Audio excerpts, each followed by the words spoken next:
Hazel is the witch of the Black Forest. She used to have a different name. However, no one has spoken this name for many years, because one day she drowned in the river. After this, the girl accidentally found herself in the body of an evil witch from a fairy tale. She was not at a loss, considering herself to be the one who would survive even on a desert island.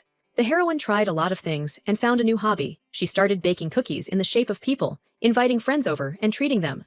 Because of the body's karma, the news told everyone that Hazel was baking people alive. She was called a cannibal. No one came to visit anymore. After some thought, she created a cookie house that was so cute and sweet that it was impossible to pass by, although it turned out a little crooked. Soon, the first person took the bait. She bit off a piece of the house, and Schwarzwald appeared behind her, offering tea. The girl ran away, screaming that they wanted to eat her. The heroine feels lonely. This reminds her of the past. Only then she had a grandmother. The woman always said that meals are important, and remembering her words, the heroine creates wonderful cakes. The day starts off perfectly, with carrot cake, apple cake, cookies of different flavors, and even a basket of buns. The only thing missing is someone to share treats with. She is delighted with her pets, her cat Daisy. The little girl tries to eat the cookie, but is pulled away, and Lady the dog, who can talk, orders her not to eat it so as not to get fat while she is in her body. In fact, they are in a similar situation as their owner. The soul of a dog lives in the cat, and the soul of a lady lives in the dog. Soul transmigration is a forbidden magic, and it is said that the real Hazel broke the ban and conducted an experiment on animals. The heroine is interested in what happened to the real witch. She knows that the world is based on the fairy tale of Hansel and Gretel, nothing more. She was constantly thinking about whether she could find the characters and play the role of a villain who would deprive them of their freedom and want to eat them. She doesn't consider herself evil. There are two children outside the window. They are eating sweets. The sister asks her brother to be quiet so that Hazel does not notice anything. It seems that these are the main characters. The story finally gets going, with Hansel and Gretel not yet falling into the hands of the villain. In the past, the girl rushed to save the child, considering that she did not know how to swim. Stupidly, despite this, she did not regret it one bit. The baby returned to her parents, but the heroine who saved her had no one to return to. Having plunged underwater, she caught herself thinking that she still didn't want to die. Waking up in an unfamiliar place, the woman looked around and noticed candles, old books, old coins, one of which ends up in her hands. The color of her eyes changed. Her voice too. A completely different person appeared in the reflection of the mirror. It took only a moment to realize that she was a witch. The heroine found herself in the world of the book she illustrated. During the day, she worked as a kindergarten teacher, but at night, she worked as a book illustrator. The clients asked to redesign Hazel. She was too scary to create, and the thought of getting into her body never occurred to them. The heroine is happy to meet the heroes in real life. Something interesting happens in the boring world. The girl picks them up and brings them into the house. The dark-haired one screams for them to let go. Anyway, if they were going to eat the house, they could at least say hello and thank you. Naughty children should be punished by hugging their brother. The young lady states that they behaved well.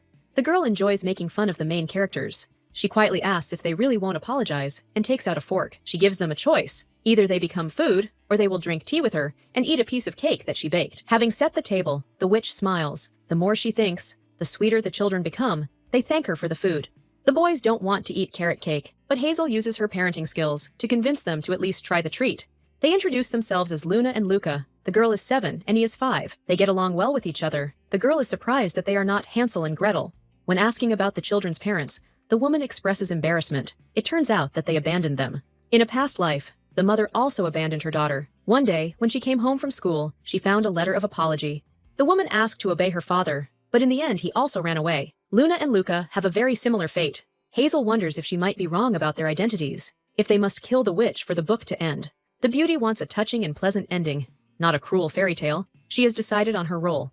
Until the children's father appears and repents of his sins, she will take care of them herself, and that is how she will become good. While offering cookies, the lady receives a question. Luna wonders if they are trying to fatten them up just to eat them. They refuse to eat, fearing that there are people baked in the cookies. Once the meal is over, it's better to go wash up. The woman needs to clean up after a shower. She lets the kids out to play with the cat and dog, and joy reigns in the house. Lying in a prepared cozy bed, the blue-eyed man notices that the witch is not so scary. Luna refuses to sleep. Approaching the children, the girl reminds them that for the proper growth of the body, they must rest well, and that she is well fed. In the morning, an embarrassing incident occurs. The girl goes looking for Hazel. She is nowhere to be found. All this time she has been on the street, hiding. There are two girls standing a meter away from her. Perhaps she wants to eat them. The witch, in fact, wants to hear what they are talking about. Rumor has it that the Archduke has gone mad. Elliot Blaine inherited the title at a young age after the sudden death of his parents. Thanks to his outstanding abilities, The duchy prospers without knowing war. It is surprising that he went mad. The witch was discovered. She was watching from the shadows. She was trying to explain herself, asking not to believe the rumors, but they did not listen to her. Luna approaches the girl. They need Hazel to help make the bed. She couldn't refuse. The boy asks for forgiveness for wetting himself. Although he is already 5 years old, it seems he was often scolded for this. Otherwise, he would not have apologized with tears in his eyes. While creating a little water fairy, the woman asks her to clean up the puddle. The blue-eyed man was nervous because he was sleeping in a new place. He doesn't have Lulu. It's a bunny that he always carried with him. The toy was left at home. Hazel offers to go there and get it. Luca wants to tell him the location, but his sister shuts him up, saying that they don't have a home. Otherwise, they wouldn't be with the witch. All day long, the boy asks the same questions, asking if they are really not angry with him, and if they are not going to eat them, they reassure him. In order to be 100% sure that her words are true, the heroine asks him to help her collect mushrooms. The boy hates them. The laundry is hung out because the forest is dangerous. The girl asks the children to hold hands and not go far away. Luna can't get her feelings towards the witch out of her mind. She assumes that they might be sacrificed somewhere in the forest. This is the first time they've seen how mushrooms grow, and their ignorance isn't surprising, since the children spent all their time stuck in the house and didn't have any hobbies. It all adds up. They were treated cruelly. Their freedom was restricted while they should be learning and developing. Hazel decides that she will never take them back so that they don't feel trapped, and suggests visiting the village. With the help of magic, the witch shows what they can do. For example, buy new clothes, taste delicious things. It turns out that they have an older brother. Luna asks her brother to keep quiet so that they are not sent home. After all, they are not orphans. The words were a lie. The boy misses his brother, but they don't need the one who abandoned them. Something must have happened, and he was forced to leave the little ones. The first thing they do in the village is to look at things. People are shocked to see a witch in the shop. Usually she makes her own clothes. The fairies were in the shoe business. But since Hazel would be spending most of her time with the children, it was important for her to establish relationships with the locals. Smiling, the lady hands over the money. She wants to buy new shoes for the kids. The seller thinks that they were stolen. Hearing them whispering, Luna screams, calling the girls rude, saying that in the village they don't communicate with clients properly. They are getting ready to leave. The grandmother offers to show the goods. The children look clean and healthy. Hazel is not a bad person. Little Mrs. Hare is the color of the night sky, and her eyes are violet, as if royal blood flows through her. Choosing an image will be easy.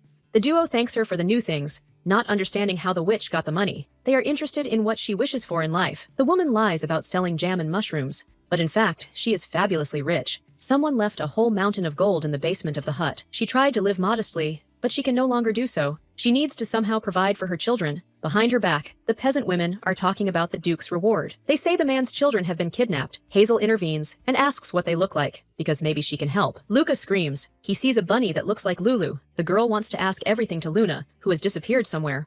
Jumping up from her place, the heroine rushes to search. She finds a little girl who is tearing an ad off the wall. She pretends that she wanted to draw and found only this kind of paper. They ask her to warn about everything next time.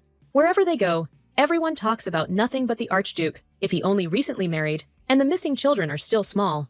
The man's appearance is outstanding, with silver locks and violet eyes like cut amethysts. His lordship looks at the picture of Luca and Luna. He doesn't know when he will be able to see them. The boy sleeps poorly without Lulu.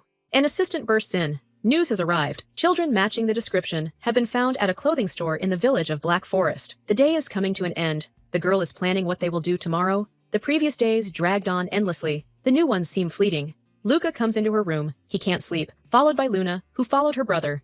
The girl speaks like an adult. She must have had to go through a lot. Their lives were difficult. From the outside, the house seemed much scarier, but inside, the children found peace. From now on, Hazel would solve all the problems for them. In her sleep, the little girl asks if they can stay together forever. The woman nods, hoping for the best outcome.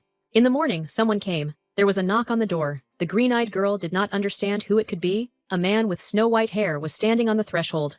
When she opened the door, the girl never expected that a blade would be put to her neck. Hazel was sentenced to death for kidnapping. The children also wake up. The woman explains that there was a misunderstanding. Luna asks her brother to calm down. The servant passes by and calls the lady and gentleman to him. Looking around, the heroine begins to understand that the Archduke is standing in front of her. The girl didn't think that Luca and Luna would turn out to be kidnapped children. The layers of questions that had accumulated over time instantly melted away. Two noblemen, the most noble of all aristocrats, try to stop their brother by blackmailing him, declaring that they will starve themselves. Times are changing. The kids started eating carrots because they eat everything Hazel cooks for them. Something was done to the little ones. The heroine doesn't understand what is meant. She simply taught the children not to be picky about the food they prepared, as they did before. Noticing that the sword should be put away, she is interrupted. No one has succeeded in changing the habits of the Duke and Duchess. The knights assume that Hazel has been brainwashed, and there are many rumors about Witch's ability to use black magic. Stepping back, the beauty decides to use her powers to do something with the sword that is still pointed at her neck. The sacred power confuses everyone.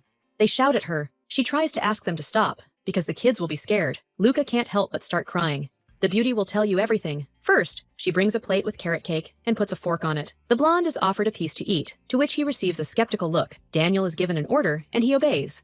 You'll also have to take the cake with you, so that you can conduct an examination. They probably mixed something into it to make the Duke a puppet.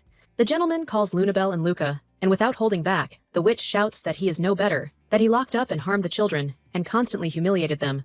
Without listening at all, the young man again orders them to go to the carriage. Hazel doesn't think this is right. The kids will be locked up again. Magic allows the door to close, even with the help of axes, but the knights cannot open it normally, because it does not budge at all.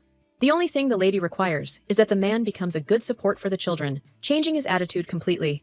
The situation irritates the Duke. The witch who devours people dares to tell him how to properly raise Luna and Luca. As soon as proof is found that she really is a cannibal, she will be sent to the chopping block. The children are screaming. The woman doesn't eat people if you help her pick mushrooms. They ask her to go with them, to become their new nanny. In a calm voice, the lady explains that they will have to go home. She will write to them. Someone from the estate will help them read the unfamiliar words.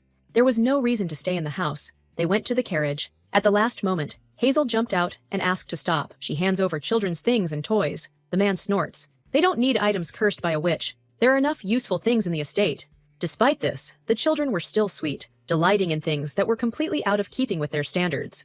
They only ask the brother to promise no killing. They don't want Hazel to suffer. The man agrees, but orders them to return to the carriage, as it is dangerous outside. They add that it would be nice to say thank you for taking care of them. He has no other choice but to agree, and bowing his head, expresses gratitude for watching over the younger ones. For some reason, he is still sure that the girl manipulated the boys, and the witch's things will be loaded into the back of the carriage. The green-eyed girl sadly watches the departing carriage. She regrets that she did not keep her promise to stay close forever. The kids brought colors to our new life, but we couldn't thank them enough for that. The days will become boring again, just like before. The lady tried to hold back her tears all the time, but she had no more strength, so they began to flow like rain. If the girl is in a really bad situation, she can always ask Daisy and Lady to look after the children. They will never refuse to help her. At 5 o'clock in the evening, the sky is still clear. The owner of the crew, delivering food, does not crowd. The guys have a free 20 minutes. They take off and run away, climb into the carriage, thinking that they will be able to meet Hazel, but are noticed by their older brother. No matter how smart they are, kids will be kids. He won't fall for the same trick as last time. They are sent back to the main building.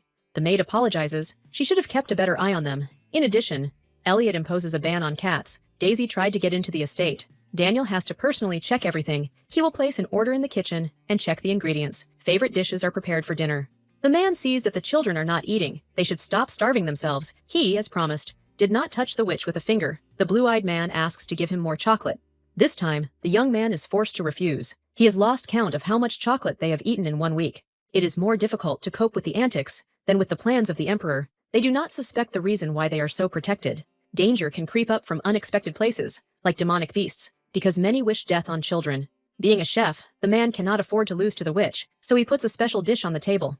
There's Harold's beef and carrot stew under the lid, and he's starting to think he can't compare to Hazel after all. Surprisingly, Luca is the first to reach for the plate and eats the carrot. The cook breathes a sigh of relief. Too soon.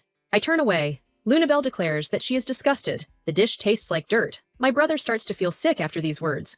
The girl remembers the witch's recipe. First you have to cut the carrots into pieces, and only then boil them. The kids would like to eat the carrot cake they made earlier, but Elliot reminds them that it has been 10 days since they returned, and it would have gone bad. Without thinking twice, the beauty picks up her brother and leaves, ignoring the fact that the meal is not yet completely over. In the evening, the Duke declares that the two will not receive dinner. They should have behaved more respectfully at dinner. They don't care. Even though they will be deprived of chocolate for a whole month, they again ask for their nanny to be brought back. They kicked out the previous one. She was talented, and came from the other end of the empire. She submitted her resignation. The boys want Hazel, not the previous nanny. The man does not understand what they saw in her. Before they met, the boys acted as if everyone around them was their enemy. Compared to her brother, the girl doesn't swear. He notes that she lured the children with a gingerbread house. I wouldn't do that. Lunabelle is against talking about Hazel in this way. She points out that they were not eaten. All body parts are in place. The brother joins his sister and starts repeating how much he wants to go to the Black Forest. They all miss her. No one has ever allowed the boys to do what they want. Daniel asks how they are doing, if everything is okay.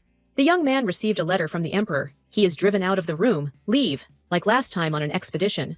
Blaine had time to realize that he had become the eldest and the only adult in the family. No matter how hard he tried to be fair, the burden was heavy for him.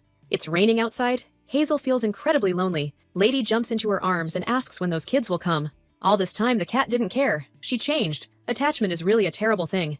Earlier, the little girl was sent on a reconnaissance mission. She was calmed by the news. She tried to console herself even more with carrot cake. The heroine realized that it was really difficult for her. She would like to adopt a child. No one would allow this to a witch. Someone knocks at the door. Lady and Daisy declare in advance that the man should get on his knees and beg for forgiveness. They are not quite understood.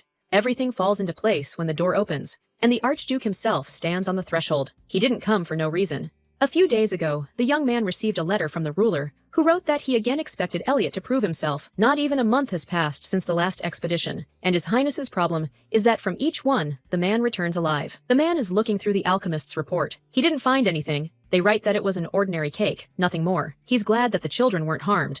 Daniel didn't believe it. The witch must have used some kind of sophisticated magic that no one knew about. The knight had previously said that he had not felt anything, but he did not care what the examination said. The Duke noticed other details too. The witch, who was supposed to be evil, took excellent care of the children, without wanting anything in return. It is said that she often turned villagers into frogs for their wrong views. The witch she was on bad terms with died of some strange disease. She was obviously murdered. Despite everything, a couple of years ago, she began to look like a different person. The last noticeable change. There was a week left before the expedition, so an idea came to mind. The man remembered his brother and sister's hysteria, and made a decision. The girl looks at the Archduke. He has only a horse, no carriage, and of course he has no children. He is diligently thinking about something. In a calm voice, the man asks for a few minutes of his time. He is frightening. He has come too close. Having previously called her a witch, the young man decides to ask her for a favor, probably wanting her to conjure something for his benefit. Hazel turns around demonstratively and says that she is busy and needs to go mushroom picking with Daisy and Lady. Calmness informs that everything is fine with the children. There is nothing to talk about, and she heads away. The rain quickly ended. The weather is great. The only annoying thing is the one who follows you. He behaves suspiciously. Deciding to ask the question directly, Hazel asks why she is being followed. He is busy and wants to have a quiet conversation on the sidelines. Usually the Virgo is calm. She gets angry thinking about the bad treatment of the children. It gets so annoying that the lady declares that she is going to offer the Duke's noble blood to some demon. Looking down at her feet, the heroine notices mushrooms and sits down next to them. Elliot doesn't understand why they need to be collected. They make fun of her. Hazel is cautious, but she can safely collect fly agarics, which is what she came for. The absurdity of the situation strikes the beauty, and she is distracted by the sight of Daisy climbing up the tree right towards the hive. The Duke takes out his bow and arrow, and it seems he is aiming it straight at the girl's back, intending to kill her. With the help of magic, the heroine blocks the blow. She realizes that the arrow was not flying at her. A growl is heard behind her. The bear doesn't care about the sharp tip. They rush away. If this was the work of a witch, she would not try to escape. The beauty jumps back and uses her powers to drop a beehive on the animal's head, and success is not long in coming. The man doesn't quite understand whether it would be better if he were attacked, and the green-eyed woman doesn't understand why she would wish death on someone. Elliot is paranoid to think like that. If he is so out of his mind, it makes sense why he locked the children in the estate and didn't let them out. It suggests that if a woman does not commit death, trying to earn trust, she summoned a bear, and then demonstratively defeated him. Hiding in a cave, the woman explains that she wants to be alone. It starts to rain outside. The weather changes. The Duke looks at the young lady and begins to understand why she changed her appearance, because it made her more attractive. A couple of days before she got into a new body, right after the witch received a chest full of coins from a stranger, everything happened. Hazel thought her appearance had improved because she had been redrawn. The Archduke doesn't know what they will do next. The green-eyed girl throws a towel in his face so he can dry himself off with it, and offers to sit next to him near the fire. His stomach is treacherously growling, so the man decides to throw some mushrooms into the fire. They grow on his land and belong to him. The girl has something to answer for. She creates a piece of cake, which she intends to eat herself, without sharing. If the boy were a puppet, she would have used the opportunity to come to the estate and see the boys, and would have brought them some cake. The examination showed that the heroine did not mix anything in, and she somehow managed to persuade the kids to behave well. Getting down to business. There are a lot of things that interest me about Hazel. It's hard to stray from the path you've been on your whole life. People don't change. Elliot doesn't understand why the witch suddenly became good. She lies about the illness that made her become different. The gaze is intense. Earlier, when the young man was treated to cake, he took out his utensils as if he was afraid of poisoning. If he had been careful, he would not have come alone. Even last time he only took a few nights. There was silence. The green-eyed girl began to understand that she was going to be interrogated. She did not want this at all. The man doesn't plan to tie her to a pole and set her on fire after asking questions. He has one request, and she already knows about it. It became obvious to Hazel, even before she was told, that her answer to the request would be no. Before asking, Elliot didn't think to apologize for the false accusation of using dark magic. The Archduke easily backs down, apologizing for wanting to sentence to death, the request being too important for him. It's time to ask the lady for an apology. She left the children in her house without any permission. Hazel didn't know the children belonged to the duchy, although she should have guessed. The kids said they were being bullied. The estate is not considered a prison. Luna and Luca did not specify that there are many rooms, entertainment, a private garden, and servants. The rain is gradually stopping, and yet it seems that the witch controls the weather. It is time to go. The girl changes into her uniform, looking in the mirror, and catches herself thinking how much she resembles a maid. She was given work instructions a few hours ago. As a test, she was promised an exam in a couple of hours. The girl asks when she will be able to see the chestnuts. The head maid is skeptical. One should not address the master and mistress with such vulgar terms. The training was intensive, starting with manners and linguistic etiquette when communicating with nobles. It continued with destruction from the duke, the butler, and the head maid, and then with the demand that Daniel be informed of all people he met when leaving the building. The exam is passed, but one of the rules states that the girl cannot eat with the chestnuts. Eating together would strengthen the bond. The rule is mandatory. In addition to this, the head maid asks to avoid overly sweet desserts. The girl was going to feed the master and mistress sweets so that they would not be capricious during the meal. Anyone could pull off this trick. She explains that it was an isolated incident and that she is a good nanny, in which case the woman will take Hazel to her room. The door rolls back, and the lady cannot contain her admiring cry. To attract people, the duke provided excellent conditions for the nannies. The witch is not very comfortable staying in such a large and luxurious room. She prefers to sleep in her house. The heroine has not forgotten herself and will follow the rules. She is asked if she came without luggage. The lady could have brought her things later, but she was obliged to start work. They threw her a uniform. As soon as the heroine is ready, she is expected in the kitchen. The chef said that he needs the help of the new arrival. Daniel, upon hearing about the plan, thinks that the gentleman has gone crazy, smiling. Elliot believes that no one has the right to think that way about him. The maids think that something is wrong with the duke. The atmosphere is tense. They do not want to go into his office. The Archduke suddenly returned with a young girl on his white horse, causing a commotion among the servants, but not for long. It turned out that she was a cannibalistic witch from the Black Forest, and to top it all off, he said he would make her his nanny. Rumors are spreading that his lordship might have been bewitched, but Arwen doesn't think so. His bound power is too weak. He may well simply not recognize it. The man is not weak at all. This is enough to look after Hazel. For this, he will be excluded from the next expedition. There is no limit to Arwen's indignation. He cannot be left aside when it comes to such a dangerous monster. Except for the time when he briefly joined the Paladins, he had always done nothing but protect his master. Elliot lowers his voice and explains that nothing is more important than looking after the witch and doing everything right. It becomes clear what the plan is. The Dukes hope that power will stop the magic. For the older brother, the kids are important. Hazel will simply be a leash to be used after the expedition. She will definitely be disposed of. The man will sort everything out as soon as he returns. He is confused by the fact that there is something strange about the witch. He does not understand what exactly. When they were driving to the estate, the lady did not even ask about the working conditions. She stated that she did not need money. The girl tries to find the kitchen. Arwen appears behind her. She remembers that it was he who stole the carrot cake from her house. She was never told that she couldn't wander around the estate as she pleased. She explains, "I need to get to the chef." The knight escorts the young lady, and when asked who he is, he introduces himself as having apparently been working with the Duke for a long time. The conversation takes a different direction. Arwen doesn't allow familiarity. He's not the kind of person to talk to like that. And yet, the young man seems like a reliable and nice person. He won't take his eyes off the girl, and she's quite happy with that. Entering the kitchen, the heroine gasps. The room is huge. It's not surprising. After all, hundreds of people work for Blaine. "Rumors about the witch have already spread," the chef shouts, asking why the workers are distracted. One of the cooks points to the new arrival. The new nanny is introduced to Mr. Harold. Last evening, he asked the Duke about dinner for the children. He was told to contact Hazel. There are many foods that the kids don't eat. They can be added to their favorite dishes. The chef is dissatisfied. He orders them to get down to business. Dinner is in 20 minutes. There should be enough time. There is nothing left to do but at least try. Snapping her fingers, the heroine receives the food and a bowl in her hands. Untested ingredients brought in from outside are not allowed into the kitchen. Didn't you read the instructions? For nannies, there was nothing described there that had to do with products. From now on, she, like everyone else, needs to submit third-party products for testing. The reagents for testing are supplied by the Association of Magicians. They cooperate. Everything in the duchy is only from trusted sources. The witch understands that all this is costing a pretty penny and offers to bring something from home, but she is refused. The poison has not been detected, and the lady is about to start preparing dinner. It is time to eat, and they enter the refectory.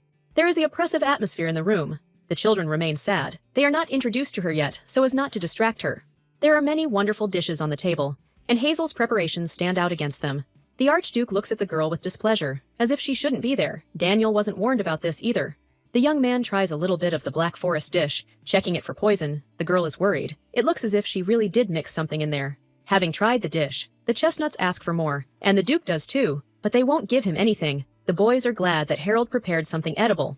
The girl cooked dinner, but no one remembers anything about her. The Duke probably already guessed that it wasn't Harold who cooked the food. It's time for dessert, and the tray contains a variety of delicious treats, including live cookies. Hazel uses magic and attracts attention to herself. The children rush to her and hug her. She missed them as much as they missed her. His lordship calls the boys back to the table. The meal is not over yet. If they do not obey, they will be left without dessert. It's no use blaming Hazel for any nicknames. He asks her to wait outside the door, at least until the meal is over. The heroine is sent to a room where she needs to change clothes. The clothes should be such that they can be easily noticed from a distance. The closet is empty, so the work will be easier. The lady connects her house through the passage in the closet. Lady and Daisy jump to their mistress. They thought that something had happened. She had not come back for quite a long time. The girl tells everything. They did not agree on a reward, but she was able to receive a full apology. The woman bathed the children, put them to bed, and read them a story. She too should take a shower before going to bed. She's glad she was able to make a door to her house. Black and white cats are banned in the duchy, so Daisy will have to be replaced. Going into the bedroom, the beauty sees children in her bed. They ask if they can stay with her for the night. She can't find the strength to refuse. The bed is big. There's enough space for everyone, including the animals. The boys say that they tried to get to Hazel several times, but their older brother stopped them each time. The young man is right, because in the forest, they could have encountered some not very nice people. The kids promised not to run away next time. No one warned Hazel that she had arrived at the estate for temporary service, so she decides not to talk about it for now. Harold examines the witch's dish. He can't figure out what was added to it. He promises himself that he will figure out the composition. Daniel drops by to check if the gentleman and lady are nearby. Their brother can't find the children. The morning begins with a conversation with Hazel. The Duke turned the entire archduchy upside down during the night when he noticed that the rooms were empty. The boys were found with the nanny. They shared a bed with her. A cat and a dog were lying nearby. The man was incredibly angry because of the absurdity. The girl reminds him that there are no rules. Since she follows everything senselessly, Elliot has his own methods. The young man writes a new rule. From that day on, children are required to go to bed in their own rooms. Virgo takes the pen for herself. She agreed with that point, but she disagrees with the ban on black and white cats, which was introduced because of Daisy's hack. She asks him to cancel it, adding that she would be grateful, and that another thing that is needed is a personal garden. Mrs. Position is temporary. The master cannot allow her to continue doing God knows what in the duchy. The weekly schedule of the young ladies and gentlemen is too busy. At their age, the game is the acquisition of knowledge. They happily devour the vegetables they have collected. In the morning, the lady prepared an omelet with fresh carrots, and even Elliot liked it, so they give her consent. The man can't stop thinking about how amazing the woman is. He finally understands why caring for the kids isn't a burden to her. The witch combines Luna's courage and Luca's bright character, yet she is a stickler for following the rules. The young master should be training, but instead, the three of them came to the garden to train his physical abilities in farming. Daniel is against it. The Duke only gave permission for the plot. The guys look at each other. They are preparing for something. They scream and beg, and eventually the man agrees. But the servants around him are uncomfortable with the behavior of the nanny and the children. First, they decide to plant broccoli, then carrots. The knight watches with disdain as Luca and Luna dig in the ground. Thanks to the acquired knowledge, the children will understand how the estate's servants live. Such experience cannot be gained if they sit within four walls. They dealt with the seedlings and seeds quite quickly. The girl smiles and praises the kids. They tried their best. Lulu, the little bunny, is all dirty, and the green-eyed girl understands that she will need to clean the toy. The heroine invites the children to try reading the names of the crops they planted. Daniel also checks. Everything is correct. The man changes his mind and has no objection to combining farming with reading lessons. A sandwich appears in his hands. He is offered to take a piece. He is skeptical, but still agrees. It turns out to taste quite good. The lady doesn't know why the knight is with them at all. He's busy, chewing. The brunette asks to say thank you to someone for this. It's clear from his face that he's hiding something. He probably ran away to avoid working with the Archduke. Hazel is grateful that the children are being looked after. But if the master admits there could be problems, a figure appears behind her. The young man promised not to follow. Once he came, they handed him a sandwich. He had already eaten, but for some reason, his hand reached for the food. Arvin takes it, reminding him that the gentleman has just come from lunch, which means he doesn't need more. The blonde remembers that he didn't come just like that. He wanted to see the children. For some reason, they were dressed like farmers. The boys strengthen their immune system by digging in the soil. They will pass this on to the doctor. The Duke is about to leave, but before that, he still takes away the sandwich. Daniel is sad. He couldn't eat properly. The man is given another one. Elliot's thoughts are getting stranger. He wants more food. 3 days before the mission, additional tests were conducted. Nothing suspicious was noticed about the witch. On the second day, she went to the market near the duchy, followed by Hazel, who simply bought toys for Luke and Luna. That day, the young lady was handed her salary. She spent the money correctly, although not logically, because the little ones have toys to spare. A friendly smile and attractive appearance are confusing, and many people begin to show sympathy towards the witch. In the evening, passing by the kitchen, the knight overheard Harold and Hazel talking. He bowed his head to her, begging her to teach him the recipe. The maiden gave a free explanation of how to make a stew, showing that you need less spices and wine, and cook the meat longer. At first, the heroine took the cook for a scary person, but he is wonderful, since he decided to work for her. The young man did not agree that the girl was unremarkable, but he agreed with the rest, and thanked her for the recipe. Elliot smirks. Just because Harold fell doesn't mean he'll be interested in the witch too. He's not that stupid. Something clicks in my head, and the image of a sandwich appears before my eyes again, even though I've never had any desire to eat. They look into the office. It seems that the girl is just a hallucination. No, she is standing in front of him. Daniel decides to leave to let them talk. She wanted to give a gift. It is customary to spend the first salary on gifts for those to whom one is grateful. The beauty chose a wonderful silver decoration. She spared no expense on it. With its help, the young man will be able to test the poison. The gentleman does not feel any strange energy, but he is still skeptical. They do not have the best relationship, but they are changing. He is asked to open the pendant. The contents will surely be to his liking. The heroine is going to help with this. The heroine simply wanted to help open the jewelry, but genuine sympathy begins to appear inside. A pretty face can win recognition, but Elliot refuses it. Don't come near me anymore. Thinking that they are afraid of her, the maiden nods, opening the pendant with magic. She shows a photograph of Luna and Luca, which she drew herself. She had been drawing since childhood. The picture was too realistic. The gentleman almost thought that the children had been shrunk and trapped inside. Surely, during the expedition, the older brother will miss the younger ones. He is grateful, because even on the battlefield, he will always remember them. The Virgin admits that this is a bribe. She wants to get along with the Duke. It can be confusing. You should be especially careful. While the man would be participating in the expedition, the contract would expire. The young man did not say anything, because then the witch would not be able to cope with Luna. If they find out, it will hurt them a lot. They think that the nanny will live with them forever. She herself would not be against it. The Duke changes. He orders not to tell the children a word, not to use them to extend his contract in the estate. He doesn't understand bribes and hands over a gift. She promises that she was just joking and didn't mean anything by it. The situation is difficult. People don't change overnight, no matter how peaceful the criminal may seem. Luna and Luca won't be trusted with her. The woman comes to the boys. It's time to wash and go to bed. Time to wash Lulu too. The baby will bathe with her. The bunny smells like his mother. He is afraid that the smell will disappear. The girl sits down. She understands everything. In her past life, when she was in 2nd grade, her mother left her, and she filled the refrigerator with food as if it were a parting gift. The baby couldn't touch the food until everything had spoiled. And later, her grandmother came and threw everything out, and that's when she cried for the first time. Hazel hugs the kids. They are still very small. They probably miss their mother, crossing the line. In the future, the girl asks to let me know if there's anything to throw out. The beauty wants to show her parental love. Luca has a request, he says. Tomorrow they will ask His Highness. In the morning, the mistress and gentleman are still quite sleepy. The Bible lessons are quite boring, and studying them does not bring any pleasure. The girl opens the plate. The stew, as usual, tastes simply wonderful. Hazel's dishes are comparable to quiet evenings in front of a warm fireplace, which warms the frozen body and soul on a cold winter day. Soon, the Duke realizes that there is silence in the refectory. The children are looking at him. They are completely repeating his movements. He wants to ask the witch a question. In response, he receives a sign for silence. Grinning, Elliot decides to eat cabbage, which the kids hate. Luna, without waiting long, with a disgusted expression on her face, swallows the vegetable and then shouts that she has won. The beauty claps her hands and praises. Taking her aside, the Duke learns about the competition to see who will best imitate his brother. Children initially learn by imitating adults. The gentleman's manners are impeccable. He was an excellent example. He will have to choose the winner, present the award, for example. Read a bedtime story. This is the nanny's job, except for when the young man is leaving. It would be great if they all spent a little time together before leaving. Elliot will try. The first winner was, of course, Lunabelle Blaine. The way she ate what she hated became a good example for all the noble children of the Empire. Luca was also a good boy. He didn't drop his fork once during the entire dinner, and he also plucked up the courage to try the cabbage. As a result, they both remain winners. Luna asks what His Highness is going to reward them with. Unable to decide on his own what to give, the young man asks what his brother and sister would like. Luca thinks, and whispers in his ear, As a reward, they want to play with their brother. They invite him into the room. The game is not grand, just blankets hung around. It's time for another entertainment. The boy wants to be a witch, but his sister explains that it would be better for him to be a magician. The man thought that everything would be much worse, although it would be very humiliating for him to do something like this in front of the nanny. Luca is always trying to cuddle, and so is Lunabelle, who climbed onto my back and laughed while being rolled around.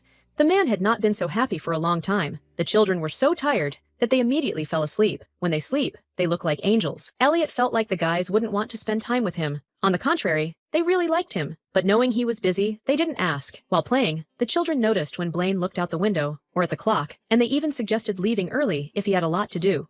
Hazel reminds that although you shouldn't allow everything, you need to raise children with love, and there is no one to love except the Duke. The young man is not going to justify himself to the nanny. Snorting, the girl remarks that she has a magnificent painting. Would you like to buy it? He agrees to look and then decide there will be no opportunity to see. It's all in the girl's head.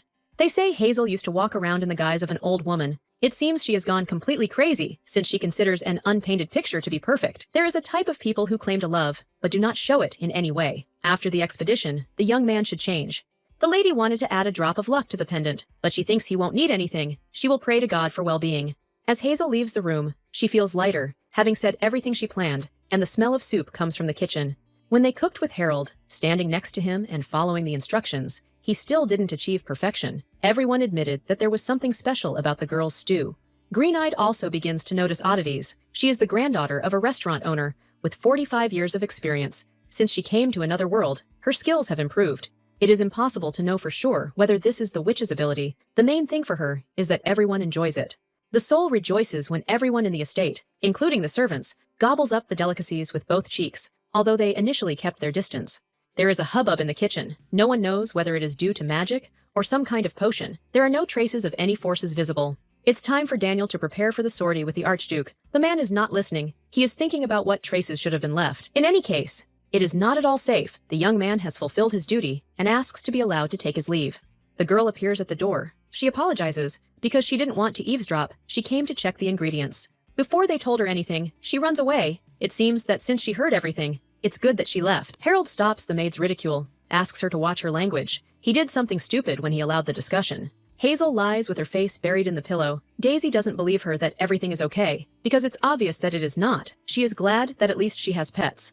The Duke brought the girl with high hopes. He would hardly do anything that could harm the children. Everyone was kind to the nanny only because the Duke brought her, but in fact, the master doesn't believe her either. Even after the woman gave him a gift and cooked him a delicious meal, she continues to be suspected and feels lousy. Someone knocks. Harold is on the door. He apologizes, which is not accepted, because he was simply taking care of the master's family members. The reason why the man couldn't cope was because of him. He repaid with a low act, although it was considered magnificent. Asking to raise her head, the lady accepts the apology, and she herself began to think about her hidden abilities. Hazel is considered truly beautiful, but accepting apologies in words is not quite right. They hand her a small present, 4 pieces that are in a box, obviously parts of some animals. In front of her are snake legs, and in his youth, Harold wandered throughout the empire in search of rare ingredients, and he managed to get them.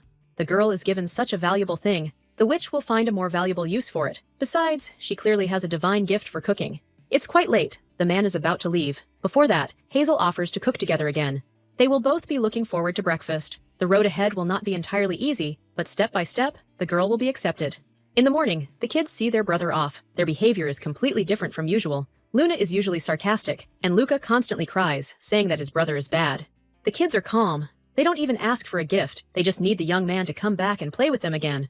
Lunabelle is given instructions while her brother is not in the house. She remains in charge. The girl cries out in surprise. An hour before departure, the Duke discussed this with his nanny, and she asked that the position be entrusted to his sister. She will not be able to inherit the title. Due to political intrigue, it was decided to ban the appointment of women as heads of the family. She really likes to act like she's an adult. Even if she doesn't get the title, she still wants to at least try. While the Duke is away, she will become more serious and will feel proud that her brother believes in her abilities.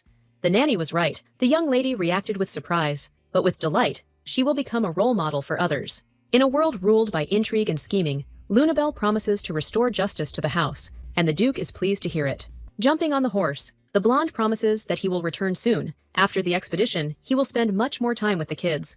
At the first opportunity, the moon transforms her image. She wants to transform her behavior as well. She is going to take up chocolate distribution. although her brother warned her not to use power for her own interests. Disobeying, the brunette suggests that everyone be given a chocolate bar in honor of becoming the head.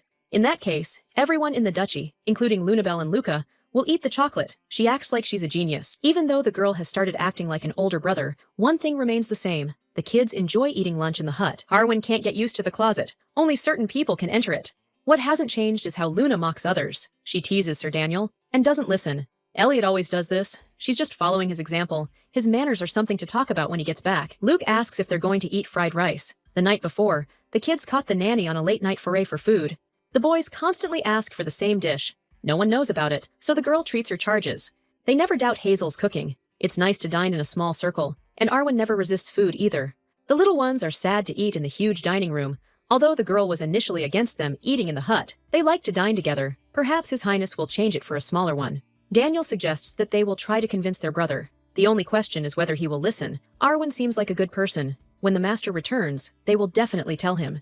The lady remembers that this will have consequences. She promised that upon the young man's return, she would have to leave. She looks sadly at her charges. A detachment is moving in the west of the empire, planting a flag. The Duke points to the place where they will make camp. They need to prepare for departure in advance. The knights obey. The conversation turns to some love story connected with the gentleman. Some do not yet know that it is connected specifically with him. At every opportunity, the man looks at his medallion. His expression is peaceful. It is immediately clear that the thing was given to him by his beloved. Speculating, one of the knights suggests that inside is the porter of some aristocrat, while others think that, on the contrary, recently, a lock of hair has been placed in jewelry. In fact, Elliot misses the kids, hopes that everything is fine with them, and he wonders if the children realize how he feels and if they miss him. It's lunchtime, and being on the battlefield, it's impossible to refuse meals. The food is not tasty. It seems that, at the same time, the children are gobbling up the witch's delicious soup. The man completely forgets that the contract is ending and thinks about when he will be able to eat properly. He is distracted by a scream. A crying woman rushes to the knights, begging them to help find her children. It seems that they were kidnapped by man-eating wasps. It becomes uneasy. They feed on people. There is no doubt that they will feed the babies to their young, so that they grow faster. This gives hope that they are still alive and not eaten. Getting up, the Archduke asks his assistant to report. The reconnaissance group reports that the location of an entire swarm was found during the day. A search party is immediately ordered to be formed, and Elliot will take care of the children personally. He jumps on his horse and leads several people from the detachment right behind him. Traps are set near the suspected hive, and then, pointing their bow and arrows forward, the knight strikes the hive and orders fire to be opened, from which a swarm of wasps flies out.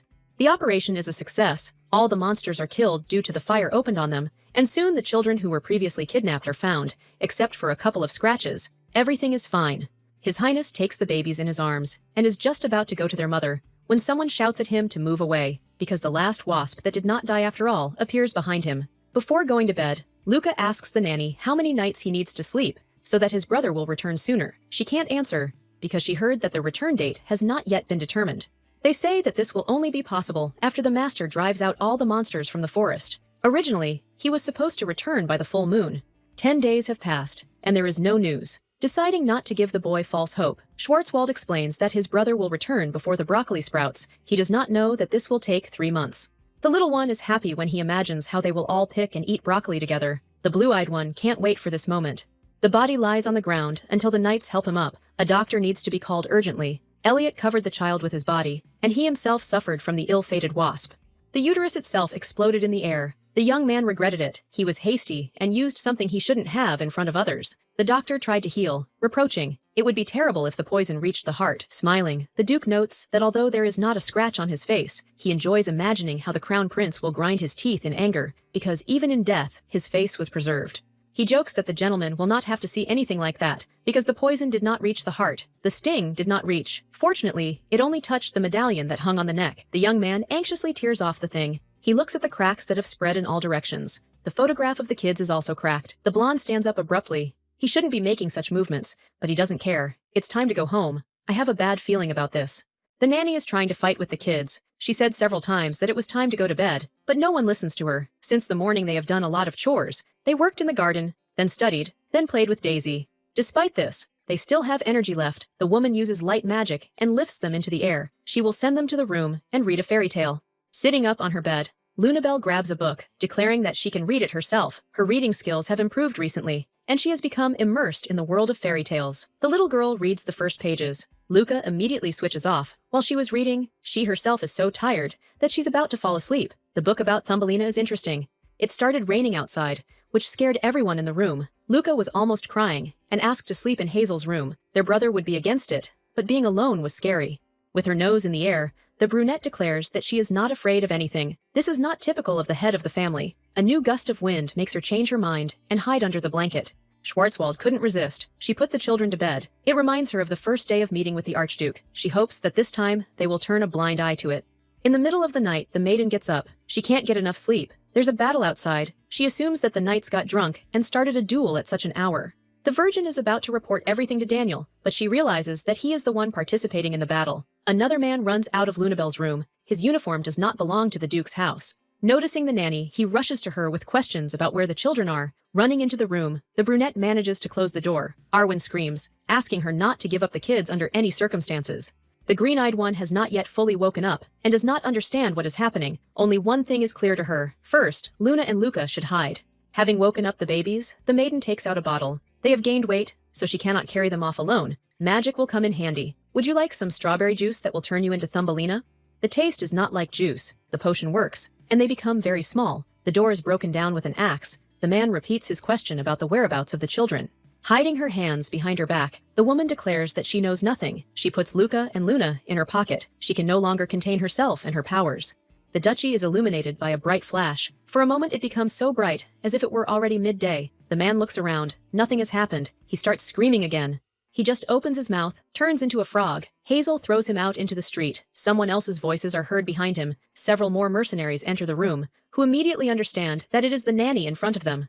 The woman is not going to tolerate this. She turns all the swords into sausages, thereby provoking Daisy and Lady to rush at them. She is incredibly angry, because she spent a lot of energy trying to put the kids to bed.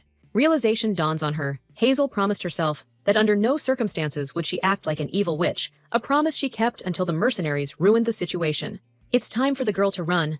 Lady and Daisy will take care of the rest. Without thinking twice, the green-eyed girl rushes away. Realizing that the children were very scared, the nanny is going to pretend that nothing happened. Luca is crying, and his sister just silently looks at the floor. Before sending the little ones back to bed, the lady places them on the table. She needs to create beds around delicious treats that are impossible to miss and not try. In a matter of minutes, the Virgo creates beds from walnut shells. She does not forget about blankets from petals. When they fall asleep, they will see pleasant dreams. The blankets smell nice. The children feel like they are sleeping in a flower meadow. Luca quickly goes to sleep, but it's more difficult for Luna. She's afraid that those scary guys will come again. They had already attacked once, both in a country house and at a birthday party. The little girl overheard the butler's conversation when she was little and almost suffocated because of the pillow that the nanny was holding. Finally, the girl understood why the children hated their previous nannies so much. It was heartbreaking to hear this from a 7-year-old. They needed someone they could rely on and trust completely. The master and mistress were not found in the room. There was a mess. Only a cat and a dog. The knights found out where the witch had disappeared. She was hiding in the closet, which she herself had transformed. Daniel had no idea the girl would use it this way. Upon the Archduke's return, they plan to immediately invite the mage and kick out Hazel. The commander goes into the closet. He will be alone with the woman, which surprises the squad. The man appears before Schwarzwald. She asks if they managed to catch all the scoundrels. She shows the children whom she shrunk and put to sleep in the shell. Changing in his behavior, Arwen becomes more respectful. He bows his head, promising that he will definitely report to His Highness about the feat that she accomplished. Thumbelina and the prince were almost kidnapped by evil toads, but the witch miraculously thwarted their plans. Elliot arrived at the estate, entering Luna's chambers. He cannot understand why everything around is in a terrible state. Things are turned upside down, and the family porter is lying broken on the floor. The girl hurries to ask why His Highness arrived so early. Without letting her open her mouth, he orders her to explain what happened. The children are nearby, and Daniel himself wants to explain the situation. Already in the morning, the assistant led the gentleman outside. He shows the tunnel. They did this in order to bypass the fence. The client is not afraid to play dirty. It does not take up their strength. From his appearance and manner of speech, it became clear that this was one of the mercenaries from the north. On the battlefield, the Duke had experienced many times how strong and cruel they were. Unlike the Knights of the Order, the guards and guardsmen had never had to deal with them, and yet Arwen managed to accomplish the incredible. He would like to accept the praise, but the credit is not his. If the witch had not been nearby, the squad would have stood before His Highness, not knowing what to do with themselves from shame for not being able to protect the children. I wonder why the young man managed to arrive early. The campaign against the monsters isn't over. He temporarily left the army under the command of his deputy. Intelligence didn't report the attack. The gentleman figured it out himself. The witch managed to pack her things and move everything with the help of magic. The green-eyed one feels terrible. She suggests that it is better not to say goodbye. The children will be sad. She suggests that she can leave a letter to explain. Elliot came into the room. He wanted to apologize for his behavior a little earlier. He rushed to conclusions and blamed the savior of Luca and Luna for everything. He does not know how it would be more appropriate to thank her for her help. The window is broken. Perhaps the young man came because he already knows everything. The witch promises to compensate for the damage. He does not need this. Schwarzwald was thinking of asking for an extension of the contract, but after what happened, she does not even have anything to say.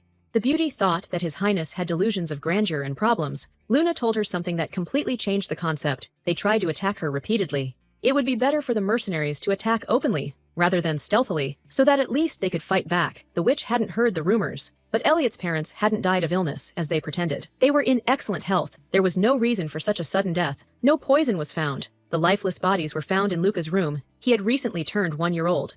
The cause of death is unknown. So many years have passed, and nothing has been found out. The young man suspects that the murder was ordered. Being an immature 17-year-old boy, he was unable to protect them. One day, the man is destined to meet his end at the hands of a hired killer, but he promises himself that he will hold out at least until his younger brother is old enough to lead the family. The girl can't hold back her tears. Listening to all this is perhaps too much for her. She feels sorry for His Highness, because he too is still very young and deserved something more. She knows it's wrong to ask. Before leaving, Hazel would like to take a quick look at the chestnuts. She is refused without resistance. She nods and gets ready to leave. There is no point in staying any longer. The contract has expired, but despite this, she is stopped. The Archduke proposes to sign a new one, asks for a pen and paper, quickly writing down all his conditions, and hands over a sheet of paper. Hazel can't believe her eyes. She received a contract, not a list of rules to follow. Without thinking twice, she signs, glowing with happiness. Until the duchy no longer needs a nanny, the beauty promises that the kids will be bathed in her love and care. Elliot still can't understand. She liked the kids too much. Daniel is furious. He asks why the gentleman extended the contract. He doesn't yet know what the conditions are. The blonde doesn't listen. He promises that he will take care of the nanny himself, because this irritated the knight so much. The girl was right, that by getting their hands dirty, children boost their immunity. They play in the garden. She saved Luke and Luna. However, Arwen did not think that the man would be so easily broken. Elliot grins. He didn't think his subordinate liked babysitting so much. He could pass the news on to His Holiness. The man grins at the request not to say anything. The prisoners were ordered to be imprisoned and interrogated, but in reality, this was not necessary, because the traces of magic that were discovered match the magic used by the mages of the Crown Prince of the Empire. The attackers are connected specifically to him. For a full-fledged battle against his forces, support will be needed. The Duke's only allies are the Arwen clan, from where the first knight came. Public opinion is too susceptible to outside influence. The heir will most likely get away with it, in which case Elliot will be portrayed as a traitor. Gerald Valerian is at a reception with his father, where he is shouted at, accused of stupidity. Albert does not understand how it was possible to commit an attack without even consulting anyone. The Empress and Princess try to calm the Emperor down. Regina laughs, believing that her brother was born stupid, not by his own choice. Lorraine hisses at her daughter. The ruler toiled all his life to achieve at least something in this matter, but his son decided to ruin everything. Albert's ex-wife was a dark magician. With her help, the man secretly got rid of the heir to the throne. He even cast a curse on his family, preventing them from having a second heir. Everything went wrong when his wife died suddenly, and she could no longer help. Nobody wants to see Gerald as their emperor. He was chosen instead of Regina. It would be worth proving that the decision was made correctly. Albert knows that his son is compared to Elliot. The ruler had to refuse to nominate his daughter for the position of empress in order to prohibit women from inheriting the title and to interfere with the Duke's plans with Luna. But a third was born, this time a boy. Blaine was constantly sent on various missions so that he would finally die, but he always returns victorious, alive and well. Regina is released, and Lorraine too. The conversation with his son will drag on. The girl tells the Empress that she is worried that Gerald has really gone crazy. He has nothing to boast about except his pretty face. She addresses the woman disrespectfully. I completely forgot that you are no longer a servant. The lady is shaking with anger. She closes her eyes to this. It is enough that she managed to at least persuade her husband to deprive her of the right to inherit the crown. She would force Regina to repeat her mother's fate.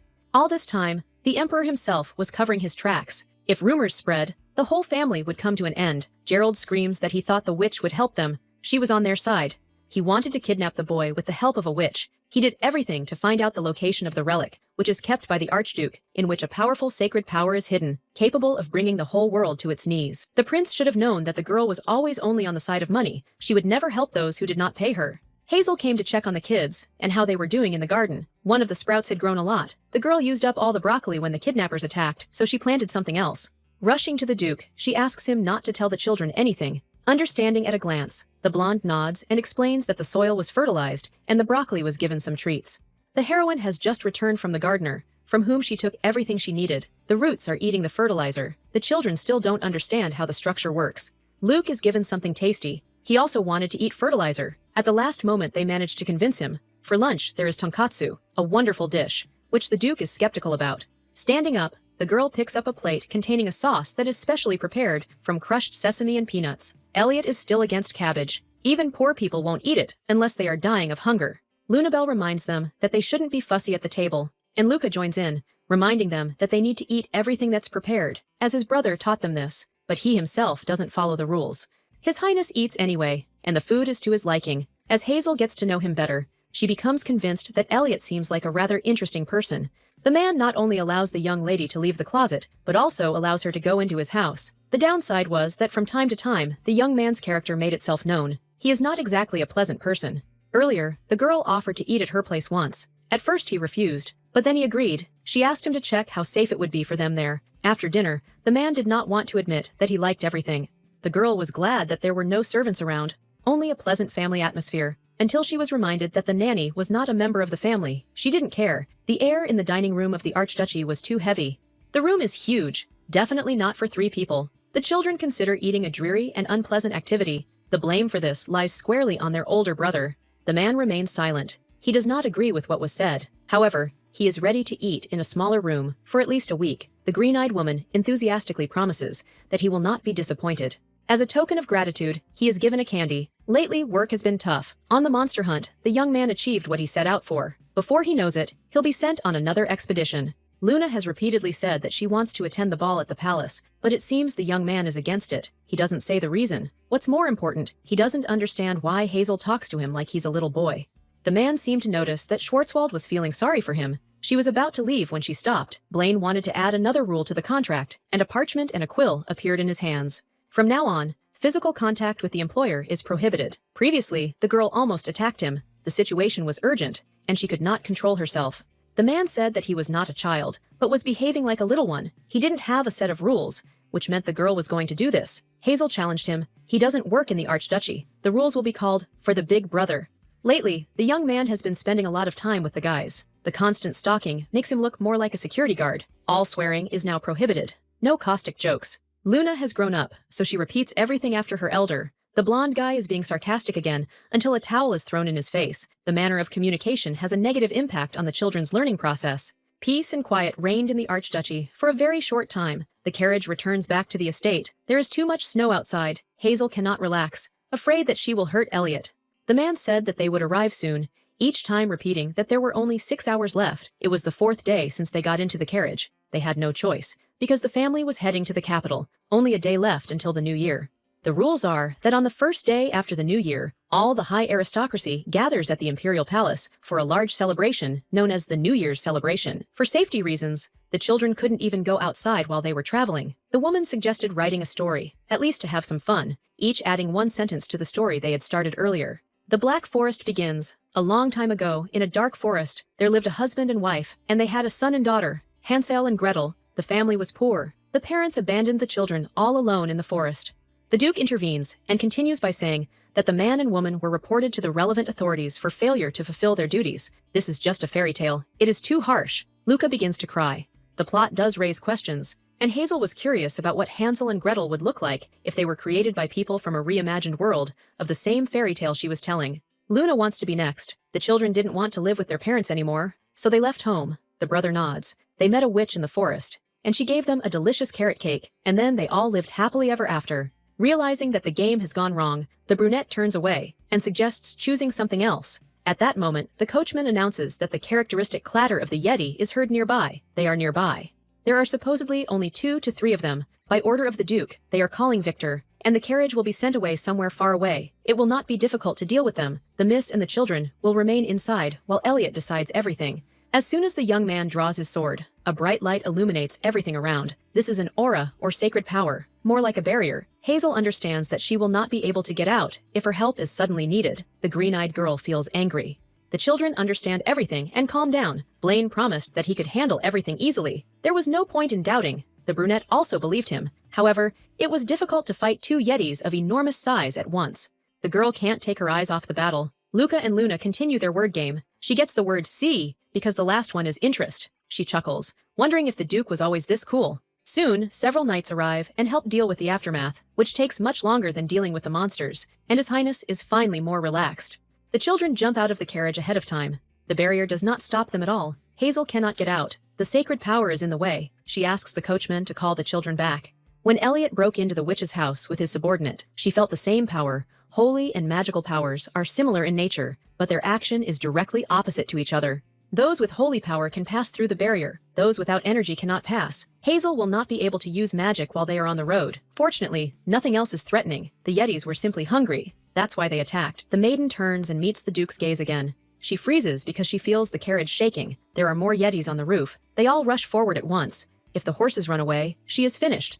The heroine feels that this will not end well. The knights did not have time to pick up their weapons. The monster will smell blood and rush towards the children. Only the witch can fight him, having sunk her claws. The monster was distracted by the sacred power. Without wasting a second, the woman uses magic. She calculated, provoked an explosion. She saved the children. The carriage flies down the cliff. She is not afraid. She hopes that she will return. The main thing is that it does not fall on the rocks. She was lucky. As she was about to get out, the heroine sees someone offering her a hand. The Yeti is buried under snow. Elliot is again in her debt for saving the kids. They were very scared. They will be calmer when the nanny returns to them. The man helps her up. Nothing happens. A scream comes out of her throat. He didn't pull hard enough. The nanny seems to have twisted her ankle. She won't be able to move herself. She doesn't know healing magic. Because of the holy power, the girl was unable to get out. It seems that everything was lost, and she calmly comes out. The horses ran away when the reins came into contact. The only option is to carry them in her arms. The woman claims she's incredibly lucky, that there's no ban on physical contact with the employer. The blonde guy won't add a ban on making fun of the employer, but he still gets her up. The girl almost falls. It is better to clasp her neck with her hands, otherwise her face will hit the ground. She has never been carried like this. This is the reason why she did not understand what to do next. The young man's neck is red from the frost. His shirt is not completely dry. They ask him why he is without a jacket. Hazel carefully tries to straighten his collar. She has already been asked not to treat the Duke like a child. The lady, as if she is not afraid of anything, since she behaves as she pleases. They are almost there. The knight is calming the kids. It is cold outside, so a cape is thrown over their backs. Luna turns first and sees her brother holding the girl in his arms. The little girl asks what's going on, and when she hears about a leg injury, she immediately orders a doctor to be called to have him examined. Elliot isn't in any pain, and he'll never admit it if he gets hurt, so as not to worry the children. The girl doesn't need this. She heals her ankle on her own. Everything has already passed, and she gets up with ease. Hazel is asked to sit with the children in the carriage. The repair of the carriage will take some time. The knights report that they will go ahead to the village. They will return as soon as they complete the full repairs. They will have to spend the night nearby. The Duke lets go of Hazel's hand and asks them to leave. The young man was already quite grown up. When he returned from the raid, a rumor began to spread that he had broken ribs. Upon hearing this, they brought him a healing potion, which he did not refuse, but asked to keep everything a secret.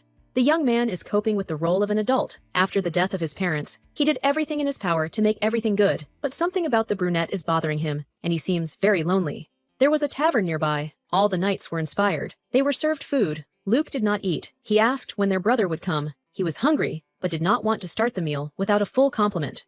The desire to share delicious food with another person is true love. The girl tries to explain that Blaine went to talk to the innkeeper, said that they can start without him, so that everything doesn't get cold. The children cannot be left alone for a second. Lately, they have been eating excellently, both what Mr. Harold has prepared and something new, like in a tavern. They have tasted all the delights of the variety of tastes and textures. Finally, Elliot is free. He comes in and immediately asks how the children are eating. It's snowing outside. Victor declares that the gentleman is obliged to have a drink with them. Hazel is also offered, and she refuses, because she doesn't know how to drink in moderation. Sir Victor is also an aristocrat, but he doesn't observe etiquette when pouring alcohol into mugs. The knights drink. Even the Duke himself takes some for himself. The green-eyed one can't bear to look at him. He could star in an advertisement. The young man is covered in snow. The lady thinks she could shake it off. The ban on touching is not lifted. She tries to blow it away, turning sharply. The blonde man menacingly asks what she is doing. Still, having decided to take pity, He takes off his outer clothing. He is not going to thank for the help. They should be grateful to him for allowing the snow to be shaken off his clothes. Luna claims that Daniel should have seen this. Arvin is not around. According to the owner, the Supreme Pontiff's motorcade was attacked by Yetis at night. The knight was sent to check how serious the situation was. He was sent because of his direct connection with the temple. The man had previously served the pontiff, worked as a paladin, and those holy powers that the maiden had previously felt in the carriage and in her house belonged to him. Everything falls into place. Elliot asks not to tell Daniel about this. Sometimes he forgets that the witch herself is in front of him. She does not judge, because she herself often forgets about it. The powers seem alien. After dinner, it's time to go to rest. The guys get up in search of their room. The maiden opens the room and immediately closes it. The Duke stood in front of her. She embarrassedly asks where they should go. The housekeeper informs that as far as she knows, all the other places are occupied. They will sleep in one place. She is surprised, asking if they wanted to put their son and daughter separately. The man is the angrier of all. It's understandable with him, but the nanny doesn't look like the children at all. The green-eyed one is calm. She thinks that it was impossible not to take them for family, considering that there were children with the adults.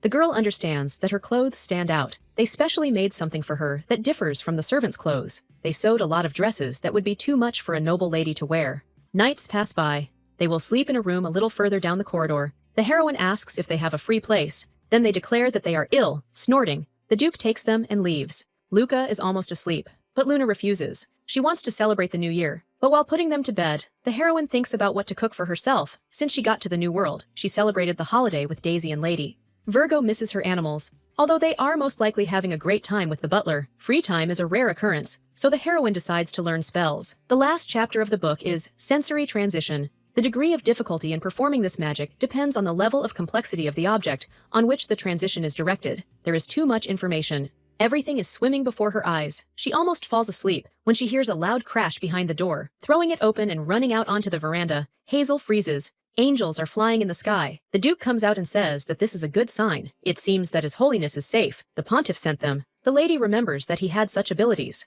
In the morning they will go to the capital. The heroine asks if the man is afraid for the children when the knights are sleeping. The blonde explains that there is nothing to be afraid of because he is nearby and the witch is too. Everyone is asleep. This moment cannot be missed. Elliot comes back in and comes out with a bottle of wine. He pours some. The nanny is no longer at work. No excuses. The brunette agrees. They congratulate each other on the new year.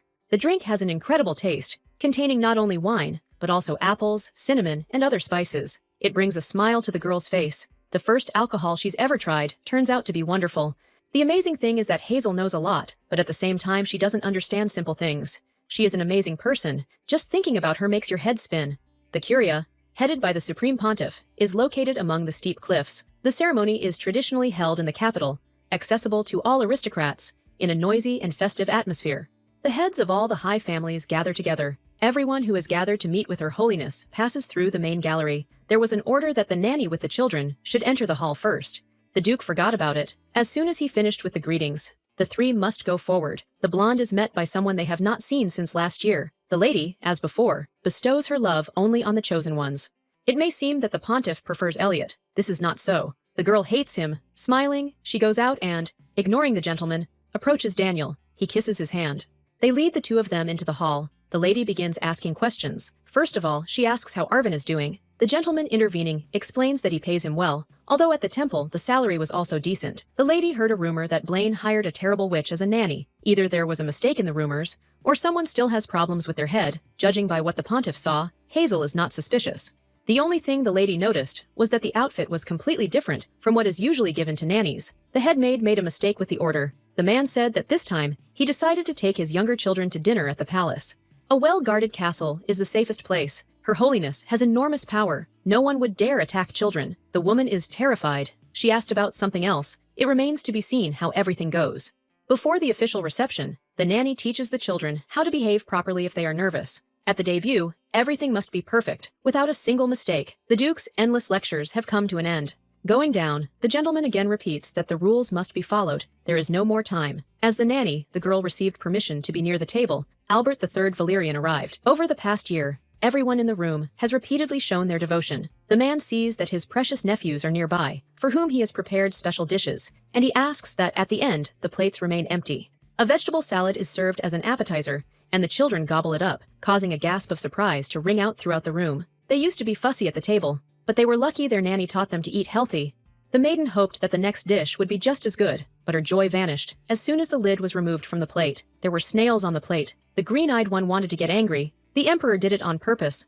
While reminding the boys what to do, she watches as Luca forces himself to swallow a snail and eat sausage. The teleportation magic worked successfully. She liked the dish. It was high quality. What they serve next makes the girl grimace. She quietly asks if the Duke likes to eat. He is disgusted, so she agrees to exchange it for sausages. Beef offal ends up in her mouth. For her, a true pleasure. All attention is focused on Gerald. He is being criticized for spitting out food. He is trying to explain himself. The atmosphere in the room is tense. The puzzle is gradually coming together. The imperial family plays the role of antagonist. His Majesty goes outside to get some air. The menu was clearly planned by Regina, who decided to mock everyone by forcing them to either refuse food or feel ill.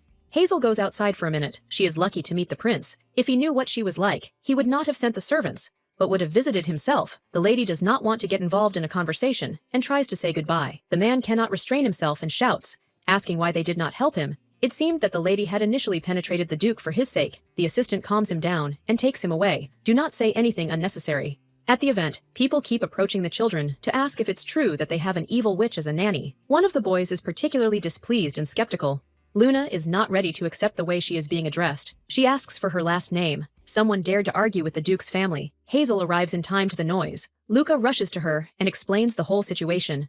She creates beautiful cookies and asks how an evil witch would make something like this. Blaine runs forward and asks not to waste food on someone who was rude. The blue-eyed man snorts. Well, no need. I have a baker in the estate. Two figures start moving. They act out a scene from Cinderella. For Schwartzwald to do something similar is easy peasy. The boy cannot restrain himself and still takes one of the pieces, bites off a piece. A voice behind her is dissatisfied. The children are so spoiled that the Duke needed a witch to fix them with witches' spells. Her Highness is standing next to her. Luna is behaving correctly. She bows her head, but objects. The woman understands why all the previous nannies ran away. The child is not at all cute. Hazel thinks that this is too much. The girl has completely wilted, using force. The girl smirks. No one is allowed to mock children. On the way back, the Duke is persuaded to give the sister and brother a reward. They ate everything, and for the first time were in a public place. They did not make a single mistake, remained calm throughout the entire time. Agreeing, the young man promises to fulfill any conditions. Luca immediately asks for a lot of chocolate, and to sleep with Hazel. He has only one wish. Lunabelle sits silently and examines her hands. It's dangerous to stand up while moving, but the nanny hugs the baby and declares that she's beautiful. Everyone has their own definition of cute, and she can't compare herself to her brother. Sadness does not leave the body when the girl asks how Her Majesty understands. Perhaps she was spoken to too rudely, so the lady left an unpleasant comment. You can receive love without this. Hoping for this, the brunette asks if she will be able to please the imperial family, just like her older brother. Interfering, Elliot explains that he is not liked either. The complicated story will be told at an older age. Grandma's words are forever stuck in her head. There is no need to suffer because someone doesn't love you. It's the problem of the person who doesn't care. Luna tries not to be sad. Still interested in the past connected with Gerald, the lady uses a sensory transition spell. This time, she succeeded. The prince discusses with someone how much news he tells the witch. She already knows a lot. The prince's subordinate is worried that the girl has defected to the Archduke's side. She can sense holy power. This is the reason why Gerald spoke to her. The young man wanted to ask where in the duchy the relic was, but it was all in vain. She was too captivated by the man's beauty, so she simply looked at the floor. In her opinion, Elliot was much more handsome. The children did nothing wrong. Blaine's popularity will continue to grow, and because of his sister, the gentleman was disgraced. He wants to get rid of their family the same way he got rid of their parents. At the wrong time, he notices the cookies. The connection is broken. Hazel is afraid that she has learned too much. There is a knock on the door. The Duke asks if everything is all right. He came to thank her for a good dinner. The nanny is skilled. No one has ever managed to do what she did. This deserves a reward. This time the lady wants something. It is different from what she said earlier. Nevertheless, she will be listened to. Coming closer, the heroine enthusiastically declares that she will forever be the Archduke's man. She has done nothing wrong. She is afraid that she might be misunderstood. She grabs Elliot's hand, repeating that it is important for her to gain trust. The green-eyed girl becomes serious and says that the imperial family is behind everything. Her surprise knows no bounds, because Blaine already knows everything. He pretended to protect Hazel and did not completely trust her. She was asked not to interfere in this matter. She did nothing. The crown prince appeared out of nowhere and told everything. He thought that the witch could help him. He told about the sacred relic and asked where it was. There is nothing like this in the duchy. People from Gerald's chamber attacked based on rumors, even during the life of the duchess, constantly trying to find out if there was a relic among her jewelry. She was a saint. What Hazel learned is forbidden to be told even to children. Only Daniel and the captain of the guard know about it. Elliot is again indebted to the girl. The detection magic is controlled by a wizard close to Gerald. The witch cast sensory passage magic on the cookies. This is a high-level spell, so they did not suspect anything. The Duke doesn't understand how the heroine uses high-level magic. While not knowing basic healing magic, they should leave the capital as soon as possible. If Hazel knew the details, she would tremble with fear all day while in the palace. Not understanding how one can be calm about those who killed Elliot's parents, the nanny asks a question, reminding him that this is an address as if he were a child. He goes out, wishing good night. The illness crept up unnoticed. It all started because of the chestnuts. Luca got sick and cried that he wouldn't eat without a nanny. He also refused to take the medicine. And because of his stubbornness, the girl got infected. The first thing she does is go to the house for some painkillers, and almost immediately she feels better. It feels strange to be alone in the empty house, with Lady and Daisy looking after the children. The stomach is growling. I'm hungry. I want to eat porridge with shrimp. They are in the Duke's kitchen. The girl rushes to the door to go there and ask for food. Under the door, there is a postcard from the kids. There's still a package outside, lemon candies and healing boosters inside. They're worth a fortune. Feeling even more joy, Hazel finally heads to the kitchen. There's no one there. Deciding that this would actually be to her advantage, she begins preparing the dish. A pleasant aroma fills the air, and once cooking is complete, all that remains is to add the secret ingredient. Hand-squeezed oil from roasted sesame seeds, handmade. Adding a drop, the girl jumps in surprise. The door opens. The Duke asks what is happening. A sick person must stay in bed. She explains that she is hungry. The man calmly asks her to say what she cooked and go on vacation. He is also interested in the cooking process. She is sent back, with the promise that as soon as the dish is ready, it will be delivered. Finally, there is a knock at the door. Elliot himself brought the porridge. He should have sent the maid. Instead, he took everything into his own hands. The food is still hot. Despite this, the maid immediately begins to eat. This dish was always cooked by my grandmother, so the best memories are associated with it. The Duke also remembers how his mother made him soup. To try it again, he would have to get sick again. When asking about the ingredients, the girl remembers everything. She hopes that the man will not feel bad, but if something happens, she promises to make him soup. After finishing her meal, Hazel feels relieved. Checking her forehead, Elliot realizes that the girl still hasn't taken the medicine. It was he who brought it. The nanny is taking care of others. It's time for her to accept help too. The young man doesn't remember the last time he accepted help from someone, all out of a sense of duty. It's easier to survive the illness alone, and wishing for a speedy recovery, he leaves. Time flies. The illness subsided, and as a month passed, a stork flew to the girl, bringing mail. A few days ago, Luca asked how children are born. He was told about the stork. Luna countered, being older. She stated that babies were made when a man and a woman slept together, imagining this happening to Elliot and Hazel. The letter the messenger brought contained an offering to the Annual Association of Magicians. After the performance at the palace, the witch nannies became quite popular, and the unemployment problem was resolved. They thanked Schwarzwald for everything, and even gave her a reward, offering her the opportunity to become an honorary member for free. There were also dissatisfied mages. Initially, the Duke had paid a deposit, which led to the invitation. The children arrived and immediately started asking to go on a picnic. They took everything they needed with them. Elliot was also with them. During the walk to the place, Hazel collected herbs. Because of this, they went a little far.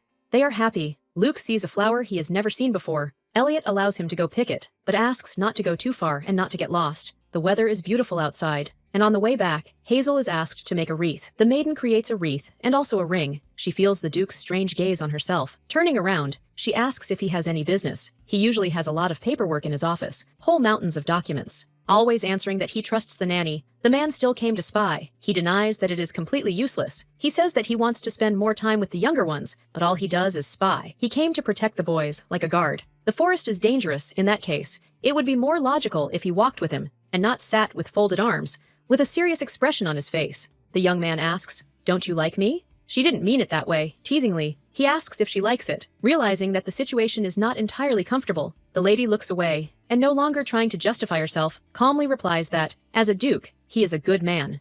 It started to rain. I had to hide in the nearest place, which turned out to be a strange, half-destroyed place. The clouds were too thick. Most likely, this was not a short-term rain. The drops were larger. Hazel was the wettest of all. The young man threw his outerwear over his trembling shoulders. The place is somewhat reminiscent of the main temple. Lunabelle suggests playing pontiff. Luca asks what the pontiffs do. They mock the cousins. Giselle is Elliot's cousin. They hold funeral services, a charity ceremony, and also hold wedding ceremonies. The girl proposes to make Blaine the groom, and Schwarzwald the bride, declares them husband and wife, and asks to kiss as a sign of an eternal vow. She doesn't agree to a handshake or a kiss on the hand. It's child's play, they can refuse, but nevertheless they get closer. The rain saves the situation. It's over. They can go out. The lady can control the weather. She succeeded for the first time. The boy asks if Schwarzwald would like a younger brother or sister. If she marries the Duke, they will all become a family. The man puts an end to the conversation by saying that people like him would never marry a witch or a nanny. Marriage among aristocrats is a political tool. People usually marry not for love, but according to contracts between families. Blaine is marrying by contract. Like everyone else, their family needs the support of others. Hazel agrees with this. She also does not intend to marry, and especially not the Duke. The children are unhappy. Although in her place, Luna would not marry such a man. She thinks the girl likes Elliot when he fought the Yeti. Looking out the window, she froze, asking if he was always so cool. Her face turns red. The girl is asked not to tell anyone about this. A letter arrives from the Crown Prince. Everything is going according to plan. He will take part and be present at the ball. It is hard to believe that the main character will honor it with his presence. At this point, half of the plan will be completed. Daniel is confident that they will finally be able to stop the Imperial family, who are so diligently trying to find the sacred relic. Looking at the green seal on the Imperial letter, the young man remembers Hazel. In fact, the event is organized to find a suitable match. Many already think that the gentleman is late. It's an excuse to maintain his reputation, but Daniel advises taking a closer look. This is also a great chance to put an end to all the rumors that the man is having a relationship with a witch. If the rumors spread further, it will have a bad effect on the marriage negotiations. Hazel should be kept away during the ball. Elliot nods. There was no need to say anything, because he already knows everything. The main characters arrive on time. Gerald is of course the first. When the gentleman first met Schwarzwald, she assumed that he was the children's father. He didn't look that old. He just skipped meals and suffered from lack of sleep. It was better for him. He would easily find a partner. The Crown Prince greets the Duke with a handshake. Behind him stands the one who should be introduced. Smiling, the girl says that her name is Bella Monette. Bowing, they kiss his hand. Hazel was heading towards the children when she was stopped by three strangers. One of them immediately began to angrily accuse the witch of being up to something and daring to approach the Duke. She would never become his wife. The title belonged to Bella. They are ready to tear her to pieces for any little thing. At the New Year's dinner, she was too close to the master. It's all about her clothes. Only ladies wear such things. The heroine knows that this is the head maid's mistake. However, she advises to address all questions directly to the Duke. Even in a quarrel, she cannot be defeated. The girls remain dissatisfied. They have nothing more to say.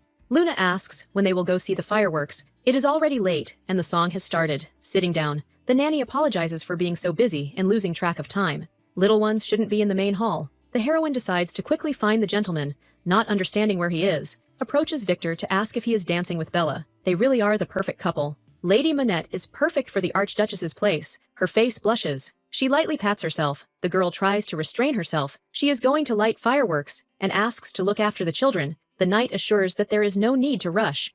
There are still 2 to 3 songs left. Hazel didn't come in vain. She can dance at least once. She doesn't know how. Someday she will have to learn. The day has come, and the children will be handed over to Daniel, who of course is against it.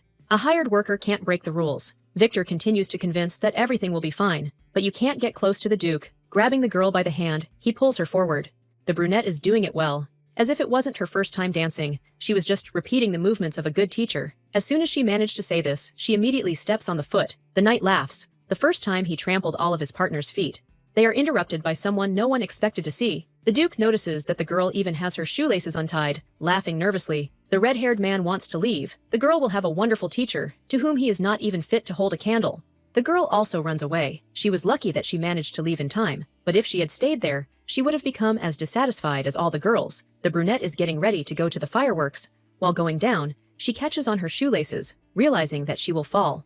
Closing her eyes, the heroine does not feel pain. She is grabbed by the waist. Turning around, she sees Elliot. He warned her to look under her feet. Lowering himself, he ties his shoes, asks if Hazel is okay.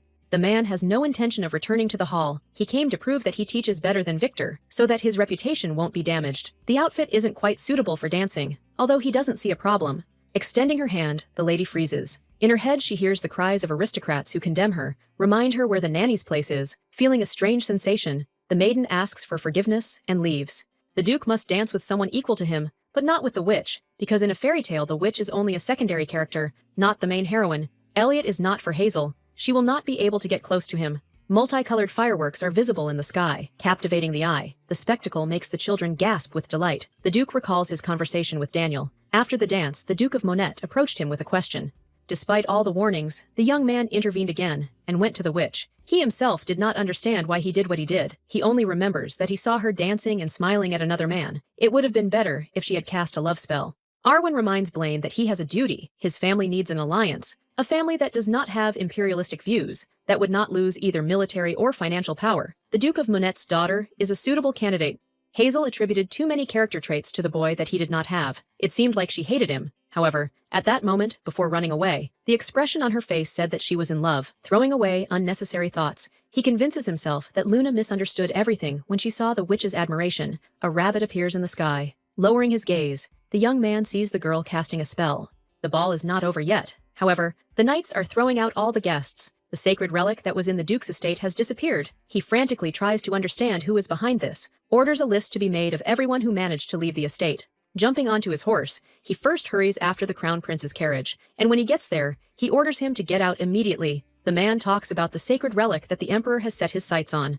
Carrying out the plan turned out to be easier than entertaining the kids. Gerald was simply delighted. When he learned that the thing existed, he did not try to hide the fact that he was hunting for it, despite the fact that the army was present as witnesses. Realizing too late what he had gotten himself into, the young man denied everything to the very end. It was so obvious that it looked pathetic. The emperor would never get his hands on the relic, since it was Elliot himself. While putting the children to bed, the girl listens to enthusiastic praise for how skillfully she made a bunny out of fireworks. She promises that she will make something similar for their birthdays. Realizing that they themselves do not want to sleep, the children ask Hazel to stay with them. The Duke never allowed this. Because of his stubbornness, he never had a girlfriend or a wife, although it seems that this will happen soon.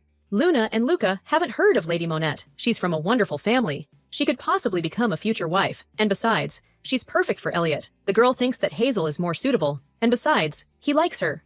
Blushing, the girl insists that this is not true, that they simply treat her well, and that she hopes that the children will become friends with Bella. They are against it, because if Schwarzwald marries their brother, they will finally be able to become a full-fledged family. When Hazel was asked if she had feelings for Elliot, she couldn't answer. People are shameless. A year ago, the girl dreamed of at least one friend. Her appetites grew. Going out into the corridor, she runs into the one she was thinking about. At first, the blonde is silent, looking down at the floor. He declares that he wants to apologize for his behavior at the banquet, which was indecent. The green-eyed girl assures him that she should be grateful, because she was saved from falling. The young man has nothing more to say. In this case, the nanny goes into the room, asks him to rest, almost disappearing behind the door, suddenly says that the children wanted to sleep with her. I hope you will review the rules when you have time. Once, while in South Korea, the girl met some idol's fans. They were crazy about his appearance and performances. She wants to calm her mind and thinks that she has the same thing with the Duke. They won't be together anyway. Fandom is not a thing that lasts forever. She came into it, and it will go back. It will be easier to stop noticing Elliot. Then the number of awkward moments will noticeably decrease. The first thing the young man did after learning about the existence of the relic was to come to his father. The emperor asked what it looked like, but he would not receive an answer. Gerald should not have been sent to the ball. It was no use. The man cannot trust his son. Every time he is entrusted with something, nothing works out. The Empress intervenes and tries to add that the existence of the relic seems to be true. After that day, the Archduke went into seclusion. This doesn't suit him. After the New Year's celebration, the young man's reputation in high society only grows. The imperial family is doomed. Regina suggests an idea. The Archduke could not be plunged into a critical situation. It makes sense to try to do the same with the duchy. With a grin, Albert orders that all the palace magicians be immediately summoned. With the arrival of the new year, a strange force began to be felt in the duchy. Swamp monsters began to appear in the forest, which had never had swamps before. This is definitely suspicious. The problem involved other monsters as well, not only those that had long been exterminated, but also species that had not previously inhabited the area. If they learned of what they considered a sacred relic, the power hidden within Elliot, they would treat him like a mongrel. Energy will have to be used only in extreme cases. Hazel went to help. For her, this is an excellent opportunity to put into practice all the spells she learned. The children are busy lately. They have more tasks now, so the guys are constantly studying. The attacks from the imperial family have stopped. Everything is going well. The lady will be uncomfortable living in the camp, so she does not plan to spend the night. According to her plan, the girl is going to arrive in the mornings and return to the estate at night. She cannot say that she will pass through her hut. Only she and the Duke know about this. I am a witch. I can move. His Highness is distracted and stops listening to Daniel. He asks what it is like to look really handsome. Someone said that the man is too handsome, as if he is not real at all. One lady said this and made him think. The day is quickly coming to an end. The Duke gives the command to set up camp. The maiden watches as the knights quickly set everything up. One of them forgot to take some ingredient from the warehouse. The nanny wants to help. The squad is happy that thanks to the nanny they don't have to worry about dinner. They are quickly brought down from the sky to the ground. Elliot reminds them that Hazel is not an army cook. They will still be cooking. The brunette returns with a saucepan. A stew is planned for dinner. She scolds the young man for his irresponsibility and is just about to say something else when one of the men from the squad runs up, frightened, and calls the gentleman to come and see what happened. Following the knight, the man sees a cave in front of him. At first glance it seems unremarkable, but as he goes further, something is wrong. Looking at the ground under his feet, Elliot notices a magic circle. The man led the gentleman in and didn't tell him right away, so that the information wouldn't leak out. The lines of the circle had been drawn very recently, and it would be impossible to figure it out without Miss Hazel. Daniel immediately realized that it was the work of the imperial family. Albert doesn't even hide the fact that he's trying to get his hands on the sacred relic. He's deliberately trying to provoke the Duke to reveal its location, and it's lucky the witch is helping. Hazel quickly figures out that the nature of the magic circle is teleportation, but one cannot tell where the second one is, and where exactly it is transporting. The spell is created on the model of higher magic. A detailed study of the information will take a considerable amount of time. First, Virgo plans to transfer the drawing to paper and try to interpret it. If she manages to understand the principle of operation, she needs to prepare equipment for the search. The green-eyed girl asks to wait a little longer, since it is enough to simply draw such an object. It is unknown how dangerous the place of movement may be. A squirrel appears from somewhere. In an attempt to catch it, the girl rushes into the circle, followed by the Duke. The movement happened completely unexpectedly. It comes from a certain word. The heroine tries to pick the right one. They throw her a blade. The young man takes off his armor. They are quite far from the camp. In the morning they entered the forest from the southwest, but since Candlebon is close, it means they are in the northeast. It is starting to get dark. They will not be able to get back before sunset. They have no transport. The man looks at the situation soberly. They should start looking for a place to spend the night. Footprints are visible in the distance. They are fresh, which means they could belong to the owner of the magic circle. They will follow them. This is luck. Unless some trouble arises, monsters suddenly appear, or if shelter cannot be found, they will have to spend the night right in the forest. The young man silently walks forward. They come across a hut that is 2 meters away from them. Opening the door, she is disappointed, because everything around is destroyed. The roof is broken. The night wind will blow mercilessly. Finding something to rejoice about, the maiden notices that the fireplace is intact. With the help of magic, she makes a fire. They won't freeze or die of hunger, because the heroine carries food. The blonde laughs. He's lucky to have gotten lost in the forest with the witch. As a sign of gratitude, he'll try to put the hut in order. The brunette decides that she will do everything herself. In addition to preparing a wonderful dinner, she cleans up, trying the dish. The young man repeats that he was surprised again. Each time the food turns out even better than the previous time. The taste is excellent. While joking happily, the boys finally begin to understand the situation they are in. They are lucky that the conditions for spending the night are excellent, but they have never been alone together before. The heroine notes that the Duke must be uncomfortable sitting on the bare floor. He has a high status, but the man doesn't see a problem, because the hut has been cleaned. Usually, influential people try to sit in impeccably clean, elevated places. There's definitely something wrong in his life. Because of all the places he sat during the expedition, the floor is the cleanest. The man asks a question in response. She's fine, but the Duke's position seems uncomfortable. The way the young man sits evokes nostalgia. In his school years, if a student was late, he would take a chair and stand in one position for an hour. Indulgences were forbidden. The blonde laughs, remembering the ball, and the girl asks if Blaine only danced with Bella. She doesn't immediately notice how the gentleman's expression changes. She talks about how good the two of them look, how their status suits each other, and how they look like a prince and princess, and they harmonize very well. Elliot asks to start getting ready for bed. The girl finds it difficult to understand what she did wrong. The atmosphere instantly became tense. She plans to finish cleaning tomorrow. Spreading out on the floor and getting ready to get up, she notices a wound on the Duke's hand. It looks like he got hurt while climbing a tree. The green-eyed one asks to give her a hand and let her help. She wants to try practicing healing spells a little. Surprisingly, she gets consent. Concentrating, the maiden begins to cast a spell, hoping that everything will work. She finishes the experiment. In the morning, the two set off. The young man looks tired, deprived of sleep from one innocent touch of hands. The bird tells the witch that an elderly man in long robes was passing nearby. The Duke is surprised that the maiden can communicate with animals. She can communicate with ease, having learned this a long time ago. They set off to find someone who might be the code word for the move. An hour later, the duo still don't know a single word that the magician said. The information was important. However, they are not getting anything.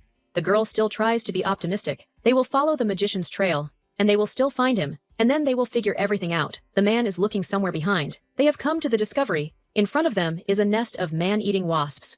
It's illogical. Wasps live in the eastern part of the empire, near the desert. They didn't just appear out of nowhere. In the distance, a nest with eggs inside is visible. There is magical power around them. The man remembers the emperor's order, issued several days earlier. Wasps are dangerous, so mature specimens should be destroyed, and the eggs collected for further study. One of the knights then asked why this was so, since it seemed that the bodies of the monsters were of greater scientific interest. It would be easy to extract poison from them, the Duke agreed. This was quite logical, but no one had the right to dispute the master's order. Albert only asked for eggs. Looking at the nest, the man is sure that the imperial family is behind everything. He hoped that they would calm down after that incident with the theft of the relic, but nothing happened. It only got worse. Instead of openly attacking Elliot, the emperor changed his strategy. They want to sow discord in the archduchy. This will be direct evidence of the emperor's dirty plans of the royal court. You just need to take a sample.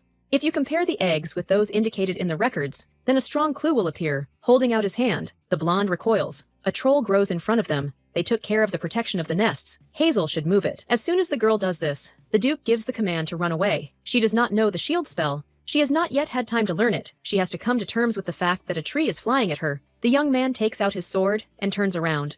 The tree is knocked off quite successfully. The giant accelerates, and several wasps behind him become active, rushing to the side and grabbing Hazel. The man hides behind a tree, covering her mouth with his hand so as not to attract unnecessary attention with sounds. Camouflage doesn't help. The monster finds its prey by scent and throws them aside. Its entire back is covered in poisonous stings. Trolls are immune to wasps, and they also have excellent regeneration. They can only be killed by a blow to the heart or by decapitation. Too many thoughts and doubts are spinning in Elliot's head. It won't be possible to kill such a brute with an ordinary sword. It is possible to gain only a few seconds, but by angering the monster, if you use the bound power, you can deal with it in an instant. The mother's voice echoes in her head. She asked that under no circumstances should the young man allow anyone to find out about the energy hidden within him. The man shouts for Hazel to run away, and he will take on the troll. The woman, being more resourceful, pointed something at the monster's nose, causing it to sneeze and fall straight into the pit behind it. The eggs, like the parchment, were on the sofa in the hut, and it remained to return back without any problems. Without immediately noticing, the maiden sees that his shoulder is wounded. A wasp sting has pierced it. His Highness falls because the monster sneezed. One of them flew to the side, and everything gradually darkens before her eyes. As children, they encountered a monster. Healing power, like weapons, had no effect on it. All they could do was run. And as luck would have it, they found themselves in a dead end, with no adults nearby and loud noises irritating them. A bear rushed at them. Their whole short life flashed before their eyes, when suddenly a bright flash of light illuminated everything around. Traces of blood remained on the body. The monster dissolved. When his mother told Elliot not to tell anyone about what happened, the boy became upset, because he did not understand why Giselle and Daniel were allowed to do this. Bad people wanted to take advantage of Blaine. Sacred power is a gift from the gods. However, the woman asked to continue to keep it a secret. She asked her son to keep it their secret. Soon the young man had a younger sister. He asked if Luna could become the head of the family. He wanted to become a paladin, to turn and increase his power. His father promised that if the desire was sincere, then they would definitely support him.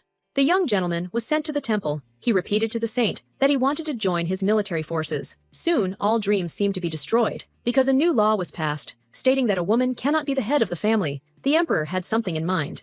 A younger brother was born. They named him Luca, and reassured him that he would be the one to inherit the title. His parents promised that they would always be there until he grew up. He had a bad dream, as if they had been overtaken by death. Opening his eyes, the boy realized that this was not true. His mother was sitting in front of him, alive and well, all because of the high temperature. They made him chicken soup. He really dreamed about it, because after eating, you always feel better. His Highness has finally woken up. He still can't draw the line between the past and the present. There is a smell around like in childhood. Hazel moved them to the hut. The Duke needs to gain strength. Deciding not to waste time, the lady remembered her promise and tried to cook the chicken soup that Elliot's mother cooked. The blonde begins to gobble up the food. He does not believe that the taste is exactly the same. It turns out that the promise was kept. The man thanks her, and then falls asleep again. Hazel brought a healing potion, which must be used depending on the desired effect. One bottle will be enough, and it immediately becomes easier to breathe. The brunette is in a trance. She looks at her chest, on which there is a bandage. She hopes that he did not notice this and will not think to find out. Treating this with indifference, the hero turns his gaze to the standing vase of flowers. He asks where it came from. If a passing lumberjack sees this, he will think that the newlyweds are on their honeymoon. The man acts as if he is already feeling better. Giving flowers to a sick person is a banal expression of care and politeness. Getting up, the girl blushes and declares that she will go and clean up. Thoughts eat at her, because it could be that Elliot will remain crippled, or will not be able to have children due to improper medical care. During the sortie, having almost died from a wasp sting, Blaine began to appreciate the fact that he was helped. Despite this, he becomes ill again. His temperature rises again. He was unable to raise even his own younger brother and sister, but decided to risk his life saving other people's children. He considers himself a fool. Not knowing how to do it right, Hazel tries to support. She likes this trait of his Highness. He also likes something about the girl. She treats human life with reverence. The brunette feels strange. The potion contains medicinal herbs, so the young man can get some sleep. It would be good if Schwarzwald used some kind of miracle potion. She never revealed who she was. Having never used anything like this, the brunette doesn't know how to make her believe in her bright intentions. Even the thought that a witch could lay claim to a place next to the Archduke is absolutely delusional. After a while, the young man gets up. It was no trouble for him. The pain disappeared as if by magic. Looking around, he realizes that Hazel is not nearby. She seems to have gone into the forest alone. This looks more like stupidity and courage. The girl left a note in which she said that she went to get some fruit and asked to take some medicine if the pain suddenly got worse. A fire was lit in the house. The armor was lying to the side, and there were 2 blankets nearby. It's very thoughtful of her. Getting up, the blonde sees that there is chicken soup in the saucepan. Smiling, the young man says the name Hazel. He is unlucky, because she is nearby, just returning home. She is glad that the gentleman has become strong enough to move around on his own. She brought berries with her. There are a lot of ripe raspberries in the area. The man was not left unattended for long, and the maiden returned quickly. The young man feels embarrassed, deciding that it is time to move on to the most important thing. The brunette declares that she managed to decipher the magic circle, helping to put on armor. The girl heads outside. Previously, while trying to uncover the formula, the heroine felt that it was some kind of nonsense. Concentrating all her attention, she deciphered the code, which contained the name of the monster living in the lands. If she had failed and returned later, the Duke could even have died. While trying to decipher it, the girl stumbled upon something interesting. An ordinary person dies literally instantly after a sting, but Elliot was ill for only 1 day, after which he was in perfect health. There are exceptions. Those who possess pure magical power are immune to monster poisons, while those with holy power, depending on its nature, can neutralize the poison in their body. For a moment, the maiden thought that the young man possessed such energy, but quickly threw all thoughts aside, because he fought with his bare hands all the time. It was stupid if sacred power was hidden in the body. The snake on the pages attracted attention. After sending a request to the Magical Association, the heroine received a rather irritating answer. They do not have the necessary information about snake legs, but are willing to conduct a longer study for a donation. The lady pounced on the toy and ruffled it. It seems the witch won't find out anything, even if the magicians are hiding something. The cat asks if Hazel has figured out the spell. She nods. If desired, anything can be done. The girl can read texts of the highest level. The cat is interested in whether they will be able to return their bodies back. The magical seal can only be removed by the person who placed it. Another way out is if the witch dies. The seal is not removed. It is obvious that she is still alive. The clock is striking. It is time to pick up the children from classes. They were not hired as nannies. This is a temporary measure. Albert receives news that makes him scream. Not only was the magician unable to trap the Duke, but he also left evidence of their involvement in the hands of the scoundrel. The man is ordered to get out of sight. Regina tries to calm him down. Even if Elliot has evidence, they have no political grounds to present it. However, soon everything could happen because of the Monet family. The Duke claimed injustice, claiming that his services in the war were undervalued, and that he did not receive the recognition he deserved. They harbored a grudge, believing that the Emperor had used the family, and there were rumors that revenge was coming.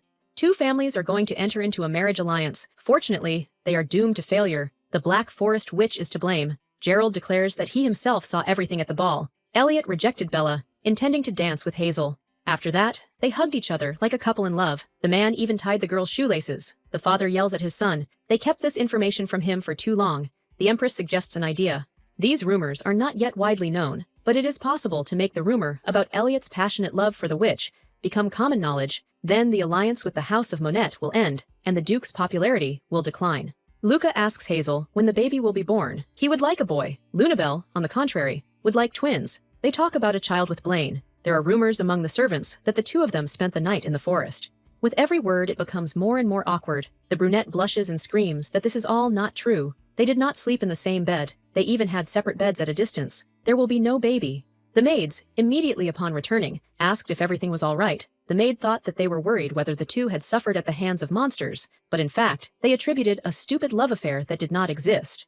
The heroine doesn't know if the rumors have reached the Archduke. He stands at a distance, watching them. As soon as he realizes that he has been noticed, he turns around and leaves. He didn't even wave. It seemed that their eyes met for a moment. One can't help but recall the words spoken in the hut. Obviously, the man still doesn't trust the nanny. He keeps an eye on her. Her heart sinks. She's annoyed to realize that everything is turning out this way. Daniel comes to His Highness with a confident proposal to fire the witch. Rumors cannot be allowed to leak outside the estate. For the sake of the new Duchess, the right decision would be to fire the girl, but he is refused. The young lord and lady are all right. They can go back to how things were originally. The young man has finally managed to gain recognition from his brother and sister. There is no need for him to go back to being hated again. The future of the duchy depends on the master, Arwen decides to ask. As a friend, if the young man is in love, someone knocks at the door. Hazel asks if His Highness is busy. He answers that he is not busy, although he has many tasks and unsorted papers. The girl received a letter with a seal from the baronial family of Hobart. Surprisingly, they wanted to invite her to the spring ball. This is not a problem. The Duke also received an invitation. Daniel understands where this is leading and why they were invited together. She, as a participant in the rumors, needs to know about what is happening. She is aware of what is happening. However, she will not tell from whom exactly she learned about it. Probably again an insidious plan of the Emperor. He wants to show the truth of the rumor. The purpose of spreading the monsters is the same as Albert's new venture. He wants to see Elliot's reputation as the heir to the throne fall, and to reduce the interest of the passing party. The influence of rumor has a serious impact throughout the empire. Realizing that she had ruined everything, the brunette lowers her gaze and asks for forgiveness. She is assured that there is no need for this. On the contrary, she should be grateful that the nanny managed to prevent the threat and neutralize the enemy. Daniel also had problems with rumors. Someone spread the word that he was having an affair with a lady. Arwen did not agree, although it was true. With the Duke, everything is much more complicated. Obviously, his person is much more important. Elliot has no claim to the throne. He could refuse the invitation to the ball. He would like to, but for a person in whose blood the imperial family flows, this is impossible due to the status given at birth. Everyone knows that the Duke does not want to compete and seek a place in the palace. He needs allies. It is necessary to immediately visit the Duchy of Monet and propose to Bella, because her father has also heard rumors. The knight reminds again and again that he needs to do something before his reputation is lowered to a lower level. The man is ordered to watch his language. Nothing will happen if the marriage waits a little. According to the rules, an alliance is formed when it is necessary to combat the threat posed by the imperial family. The danger, on the contrary, has diminished. No one knows how long the calm will last. Daniel is not calming down. The imperial family will be further provoked as soon as the man ties the knot. He will prolong the life of himself, his brother, and his sister by pretending to be uninterested in either the throne or politics, and by leading a dissolute lifestyle. The girl speaks up. She wanted to suggest something, but quickly changes her mind, says goodbye, and runs away. Daniel repeats again that although he agrees, it will still be right to fire the witch. As long as there is a person dear to his heart, the young man will not marry. Autumn is coming quickly. The Duke, as the head of the family, must make sure that no one gets sick. He has been busy lately and has not been able to spend time with the younger ones. It is more natural for them to consider Hazel a member of the family than their brother. A young man was walking through the forest. The black forest was visible in the distance. Accidentally stepping on a twig with his foot, he attracted attention. A girl was also walking. Something was glowing in her hands. Opening her palms, she showed a moon butterfly. She appears in the forest during the full moon to take one for herself. The maiden brought with her a jar where she caught it. Elliot agrees that this specimen is beautiful. He turns his gaze to his hand, where a cut is visible on his finger. The girl could have used healing magic, but decided that she wouldn't do it for such trifles. The blonde man stared intently, deciding that it would be better to apologize for the fact that they were drawn into unnecessary, dirty rumors. For Hazel, it's an honor. She hopes that such an answer does not show her interest in profit. For the Duke, everything is different. He declares that everything is not so bad. For the sake of Mrs. Honor, he will personally ensure that the rumors die down. There is no need to worry. The man came up with a plan. He could show up at the upcoming ball with another lady, then she would become the main target. Then rumors would spread that the Duke was an unfaithful man. He didn't care about that. The young man would dance with another. The mere thought makes the girl feel uncomfortable. Hazel has her own thoughts on the matter. She starts to speak, but at the last moment she hesitates and considers the idea absurd. Before finally telling, she assures that she has no personal interest. Schwarzwald will not be burdened even by gossip that they are really lovers. Since her bad reputation can protect His Highness, the man is against it, because the servants know that they are not a couple. They may pretend to be in a relationship, but will not enter into one. Blushing with embarrassment, the Virgo walks from side to side, repeating that anyway. Faced with a displeased expression on his face, she asks to forget about everything that was said. The reaction is unexpected. Holding out his palm, the young man agrees to let them do it. Still in a stupor, the lady does not understand what is happening. Kissing her hand, he asks her to become his girlfriend. Having dragged Hazel into full view, the Duke announced that they had started dating. The maids were speechless, the children were delighted, and Daniel was the most angry of all. He finally understood why they seemed suspicious. Luca asks again when the baby will be born. Luna repeats that they need to have a wedding first. The heroine feels even more awkward. No one knows that this is a fictitious relationship. Later, Arwen asks how long they started dating since the witch appeared as a nanny. The young man began to behave suspiciously, and eventually even extended the contract with her, although he assures that he did not do this out of personal interest. The Duke constantly covers for Hazel. Even when she breaks the rules, she is treated too leniently. The man chased after her, constantly following on her heels, under the pretext of worrying about his sister and brother, behaved inappropriately at the ball. When Victor danced with her, His Highness felt a pang of jealousy. The blonde calmly confirmed everything, because he saw no point in denying it. The young man was asked, no matter what happened, not to have an illegitimate child. There are new rumors, and considering that he and the witch have reached a new level of relationship, it may be true that they were planning to have a baby in the forest. The man asks to be quiet. He has old views. In such matters, he will wait until the wedding night. This makes it even more disgusting. There is no way he could marry the girl, considering that she was a decrepit witch. The Duke reminds him that she is a completely different person. No one controls him. It is noticeable to him that she has been replaced, as if she is not from her village. Schwarzwald didn't know about the drink they drink on New Year's, didn't know that the Supreme Pontiff has the gift of clairvoyance, and didn't know that Blaine has no right to refuse the inheritance of the throne. Even little children know that. The witch's nature is suspicious. As a person, she is not at all strange. Her body and soul are different from the one who constantly plotted. Daniel understands this. However, the head still cannot marry the one whom everyone hates. The young man is considered a selfish head of the family. He has always lived for others, not for himself. Perhaps it is time to act in his own way. First and foremost, he is also a person who has the right to choose his own future. The knight understands that it is better for a man to do what he considers best. He is thanked, and his skillful management of the estate is credited to him as a reliable friend and advisor. Let the young man have a lover. He is sure that the friendship will remain unchanged. Leaving the door, the brunette throws out something about what they will see. Hazel brought with her several pieces of paper, namely, an agreement on a fictitious relationship. The man runs through the lines with displeasure. He remembers that he proposed to become a real couple. He doesn't like absolutely everything that is written from beginning to end. There is also a period of validity. The girl decided that it would be better to start with 3 months, or this is too long a period. The contract also contains a clause regarding termination. As soon as His Highness wishes to end the fictitious affair, 1 word is enough to break off the relationship. The man thinks it's a great idea. Hazel feels uneasy, but she doesn't show it so that her enemies don't guess anything. She'll have to pretend in front of her allies. They both sign. The girl is given her first task. As a future duchess, she must prepare for the upcoming ball. Regina is furious. The marriage is needed for the allies. She considers it humiliating. The princess is being offered a ridiculous marriage, even though she is the rightful heir to the throne. The emperor clears the way for his son. The one who is stupid claims the place of the ruler simply because he is a man. The girl will not come to terms with this. Getting rid of Gerald would be the right decision, but it is too risky. Committing murder in the palace is almost impossible, and if it turns out that Regina is behind everything, she will be in danger. A decision was made to try to carry out the plan outside the palace. Female rule would be restored. The title was initially banned from being inherited because of Lunabelle, so that she would not become the head of the family.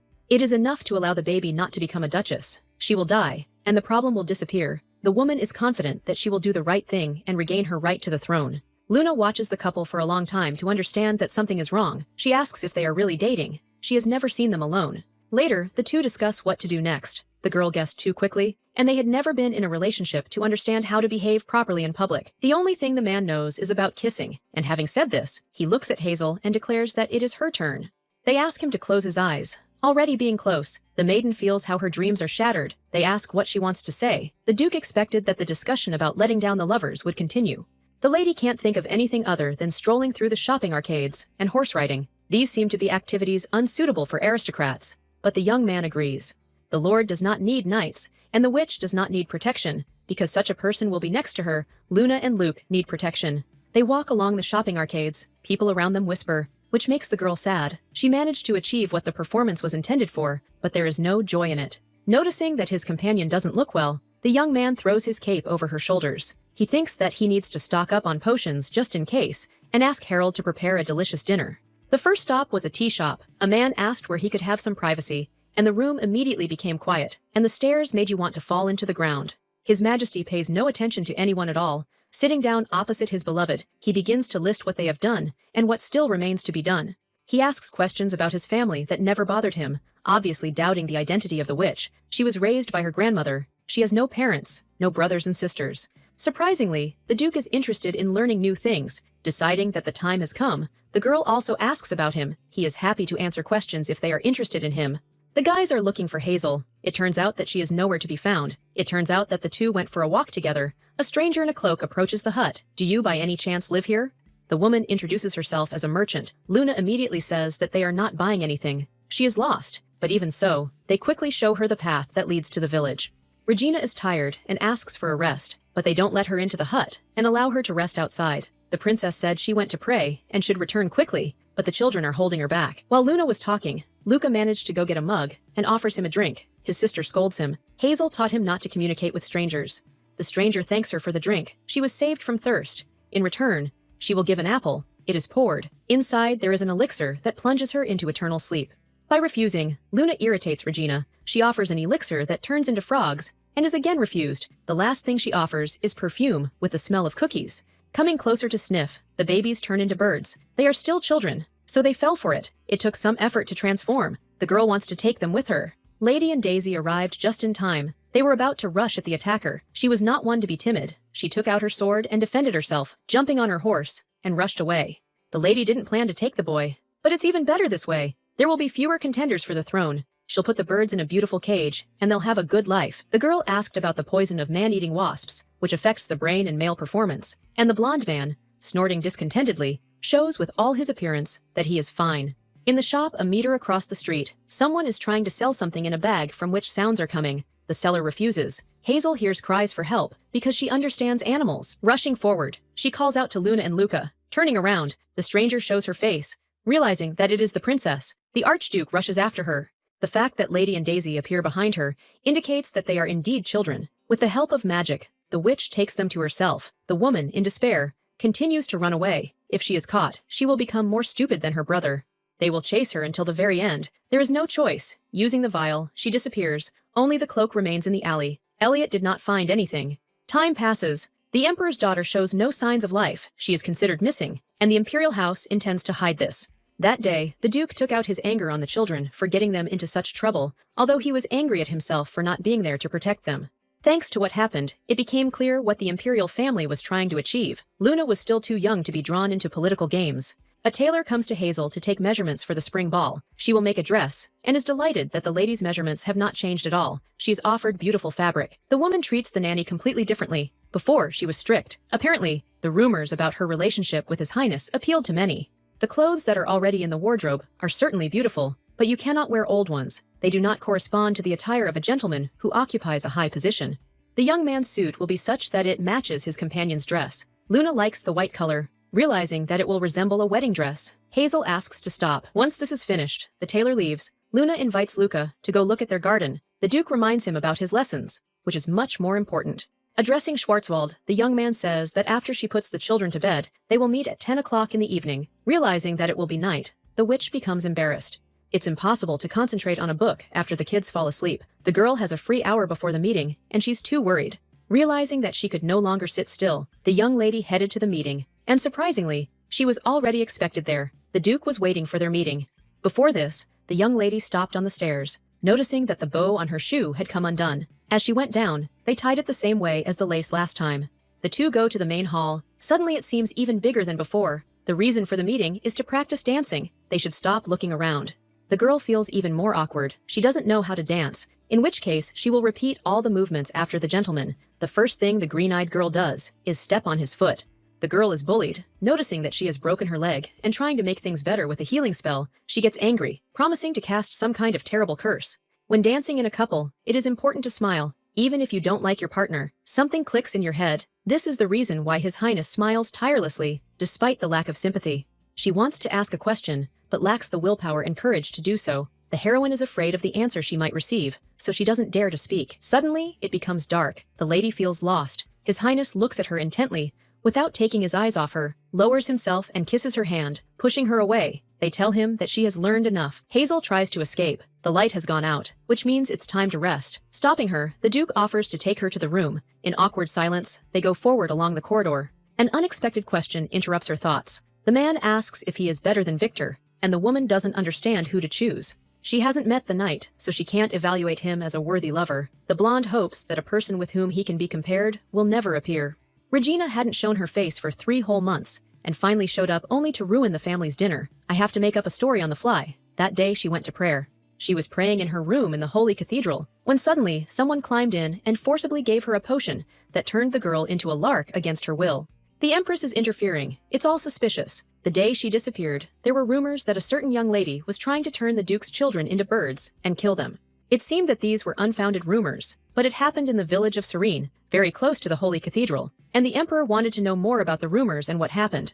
The ban on touching has long been lifted. Despite this, the Virgo tries to restrain herself. For some reason, when there are no children, the distance is felt much more strongly, which makes her feel uneasy. After the words spoken in the evening, the heroine does not understand how she feels about the Duke. He behaves as if he really likes the witch. She reminds herself that he would never marry such a lady. As you climb up the mountain, the temperature gets lower and lower, and the cold makes your breath steam. Hobart's possessions are in the south, and before that, you have to drive through a mountain range.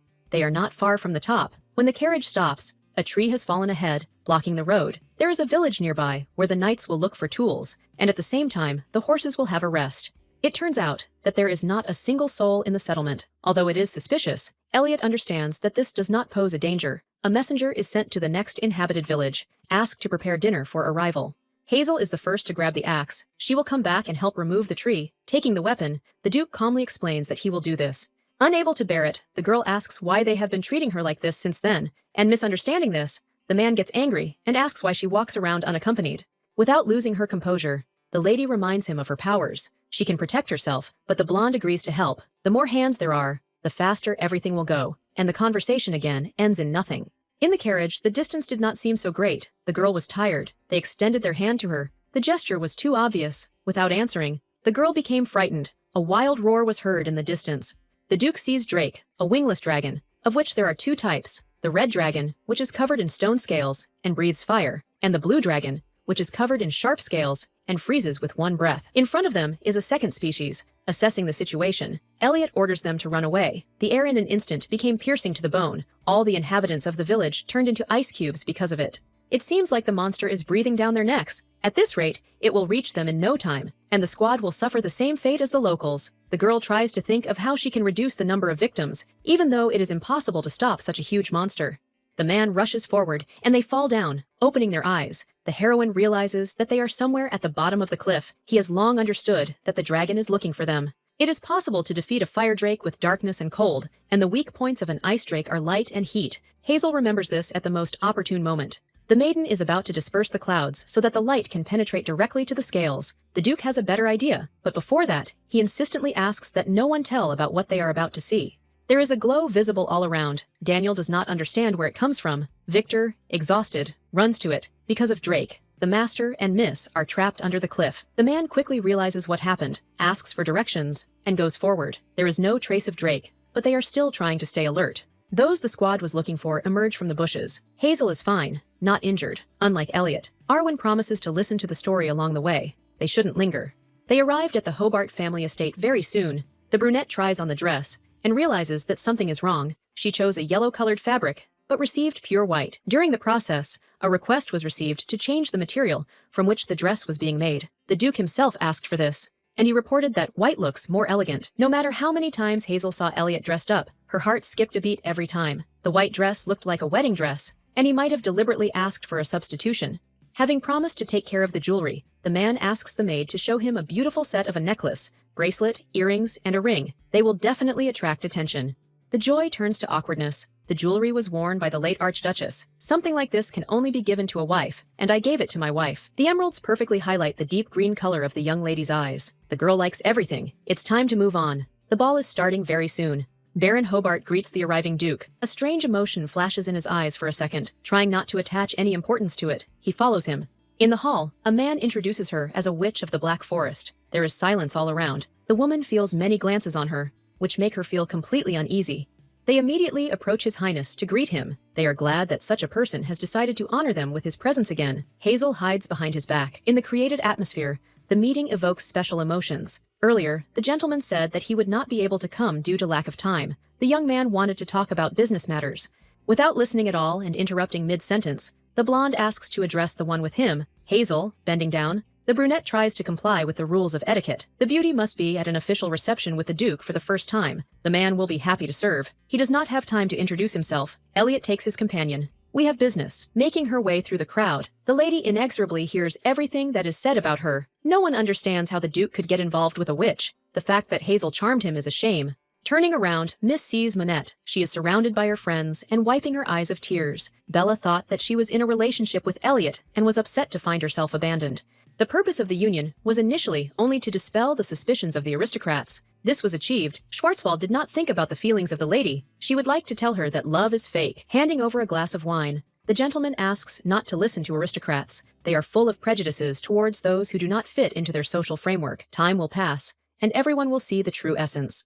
The witch is not offended, but the Duke is offended for her. She is not at all like the rumors say. The man hopes that everyone else will love his beloved, in which case there is no point in feigning love. The young man standing behind steps forward and almost spills wine on her dress. This was foreseen because the girl used the sparkling purity potion, and she is no longer afraid of anything. Everyone around reacted negatively. The one who wanted to pour water on the young lady was the most outraged. The dress wasn't even wet. He thinks that it is unsafe to allow a witch to be in high society and interact with people. The Archduke embraces his companion. He apologizes for not protecting her properly, which is why she almost got hurt. The atmosphere in the hall changes, and a game of passionate love begins right in front of the audience. Understanding her role, the brunette looks into their eyes and promises that everything is fine, that she was not hurt. Smiling, they answer that this is enough to calm the soul. Bella watched all this from the sidelines. She was lucky to be in the front row. Feeling shocked, she runs away, completely not understanding how not to react to this. A little earlier, she had a conversation with her father, in which she learned that she cannot count on marriage. The man said that he no longer intended to marry. The wedding was postponed or cancelled. Perhaps he was truly in love with the witch, and so delicately refused Monette. She thought that it was just a cover from the pressure of the imperial family. The friends console the beauty. There's no point in crying over a childish prank. They believe that the gentleman has been cursed or brainwashed. Next year, they won't be coming to the Hobart Ball. It's easier for them to invite commoners.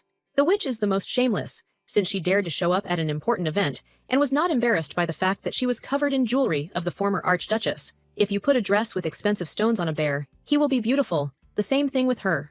The Duke is as hard as stone. No one knows how the girl managed to bewitch him. She probably gained his trust and brainwashed him, or gave him a potion, and while talking, the trio did not notice how Elliot himself approached from behind. Both options are wrong. He fell victim to Hazel's beautiful soul. Bella feels ashamed of what happened. The witch is not around. Blaine will stand up for her. She is beautiful not because of her outfit, because she is naturally beautiful. Even without jewelry, her eyes shine brighter than anyone else. As soon as the man leaves, Lady Monette bursts into even more bitter tears. She does not understand why her friends spoke ill of Schwarzwald. Because of what happened, His Highness thought wrongly about the one who could have become his future wife. Bella repeats that she is incredibly offended. The Duke, who has not yet left, hears everything. Everyone knows that the girl is cunning and calculating. A certain cunning is necessary for the Archduke's wife, but in addition to her strengths, she is also weak-willed. The woman is weak, or pretends to be so, for her own hidden purposes. She is not the most pleasant person. Blaine prefers to stay away from her. She herself will soon give up trying to get closer, will forget that they were planning a marriage. Hazel was left completely alone in the hall. She was sitting in the corner and looking at everyone around her. As expected, the arrogant aristocrats did not accept the witch, but she was destined to become the future wife. The young man began to realize his feelings quite a long time ago. His feelings were not just a romantic attachment. It was something more, something that grew day by day, became more and more. There was an unbreakable connection between them. The lady promised that she would remain forever devoted. Although he had apologized earlier, the hero felt the need to do it again. He left, although he shouldn't have, and left his companion to be bored. Fortunately, since she was alone, no one dared to approach. The time passed peacefully. It was better to go to the estate. Suggesting that she could use the guest room, the girl is refused. The Hobart family belongs to the Imperial faction. They are in enemy territory, and although it is troublesome, it is much safer to go to the chambers. Presumably, the girl is very tired. She objects. She had fun at the event. Thanks to the gentleman, she lived a fairy tale day, as if she had been in the role of a princess. The displeased expression on the Duke's face speaks for itself. He would like it if they complained to him, at least sometimes. His heart tells him to listen. The heroine reminds him that she was taken care of all day. This is the reason why nothing happened. Thanks to this, no one will doubt that they are in a real relationship. They are lovers. Virgo believes that the goal has been achieved. With her words, she drives the young man into a stupor. He cared for a reason. It was not a show for the public. He stops making excuses and does not want to continue trying to reveal his feelings. The main thing is that his companion had fun and the evening went well. The carriage arrives at its destination, leading the lady down the corridor to her room. If she needs anything, she can always ask the maid for help. Hiding behind the door, the green-eyed one wishes her good night. Lying in bed, the Duke can't fall asleep. He tosses and turns, remembering his last conversation with Hazel. Apparently, she also has feelings for him, or this is a stupid fantasy. Everything is going well. Only the fiction in the relationship is a problem. Having no right to complain about what he himself agreed to, the man looks for the positive in everything. It's good that Schwarzwald doesn't hate him, but treats him calmly. There's some noise outside that attracts attention. Quickly jumping out of bed, the young man grabs his sword and runs out, finding himself in the kitchen, but sees Hazel in front of him. She dropped one of the cutlery. Smiling awkwardly, she asks if the gentleman is hungry. The brunette is about to make pizza. She can't open the jar of sauce. They help her, but there is absolutely nothing to be proud of, because she opened it a little to make it easier. The green-eyed one is asked how exactly the dish is prepared. What Hazel makes is not a regular pizza. First, she takes out the center of the bread, spreads it with tomato paste, then adds fried onions and sausages and grates cheese on top. Everything is ready. All that remains is to fry it in a pan on low heat until the cheese is melted. The finished dish looks impressive. All that remains is to eat it. His Highness goes to the end of the kitchen. He takes out one bottle. Without wine, there can be no good dinner. Opening it, he pours the drink into glasses. Feeling her consciousness gradually becoming clouded, the lady decides to ask. She understands that the man was in a relationship after all, and more than once. When he answers that this is not true, she thinks that what was said is a lie. It is unfair.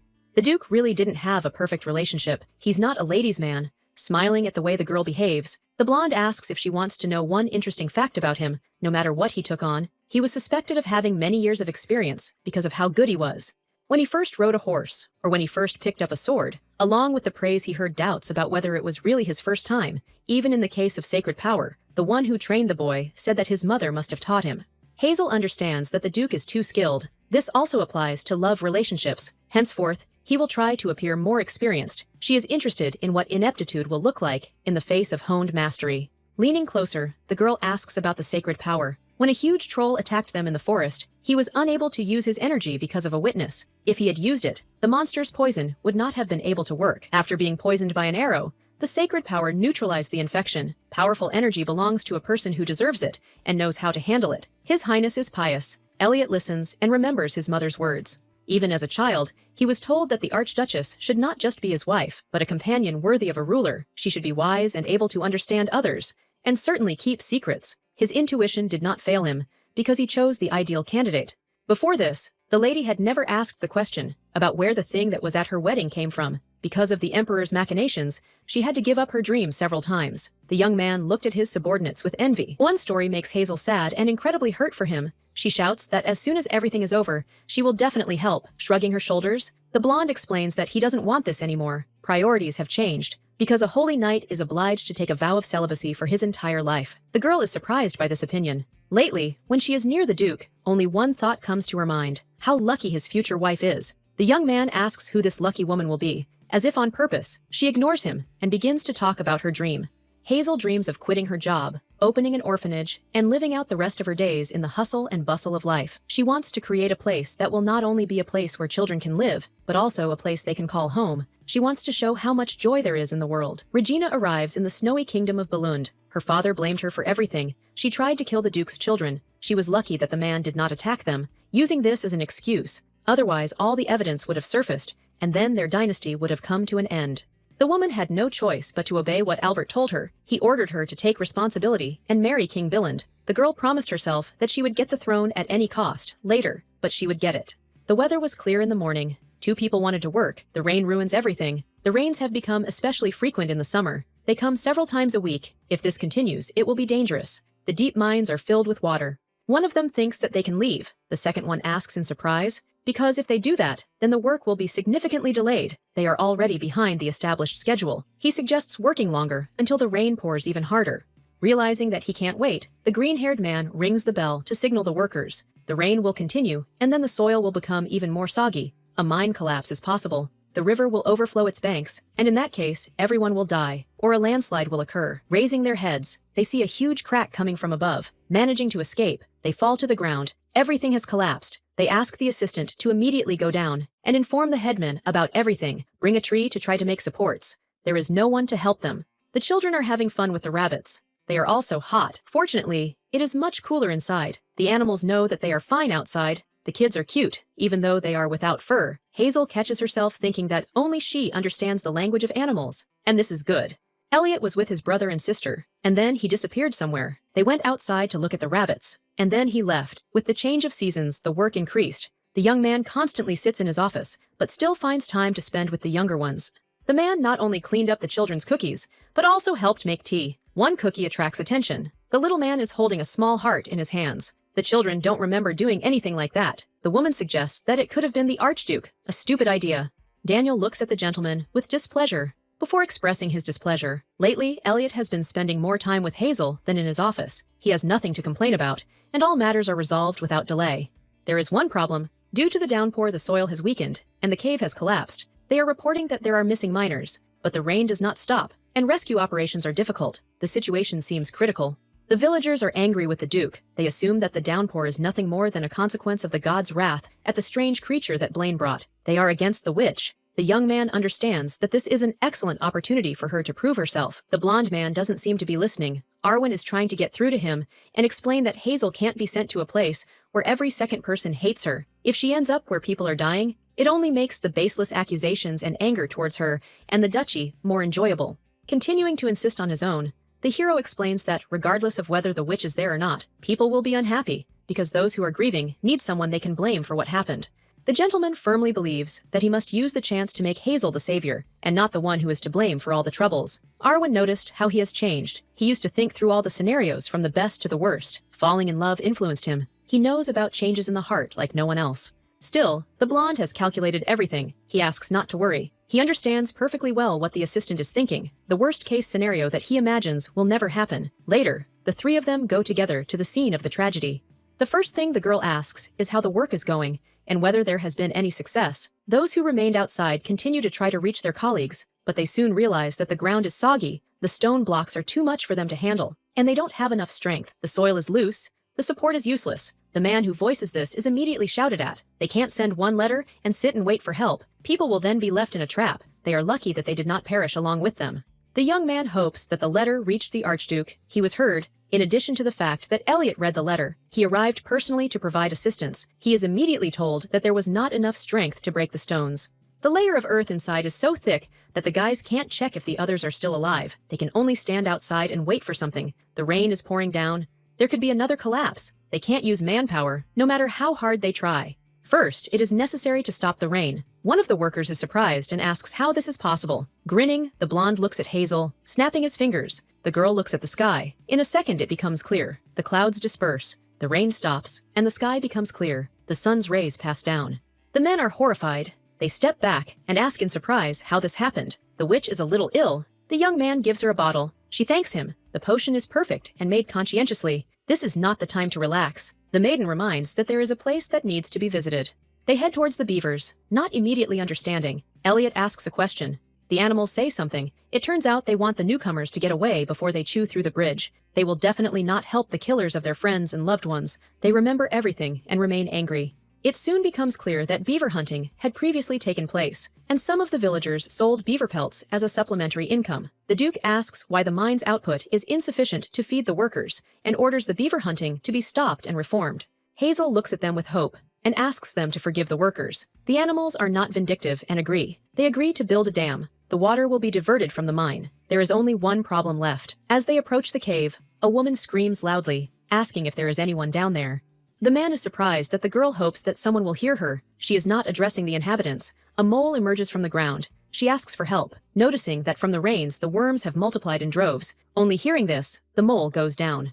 The workers are sitting in a cave. They understand that their strength is starting to leave their bodies. Before death, they have only a piece of stale bread left. An animal crawls out to them. A loud sound is heard in the distance. Panic is all around, because it looks like a collapse. They will die even sooner than they thought. Surprisingly, more moles start appearing around. In a few minutes, they've made a huge hole. They've dug deep, thereby creating a safe path. They'll deal with the consequences. It wouldn't hurt to cook some warm soup for the rescued people. They're hungry and cold. The certainty of rescue noticeably eased the tension. The families of the victims gathered and helped prepare food and warm clothes. After some time, the first miner emerged. He looked around and couldn't believe he had survived. Couldn't believe there was a bright sky above him.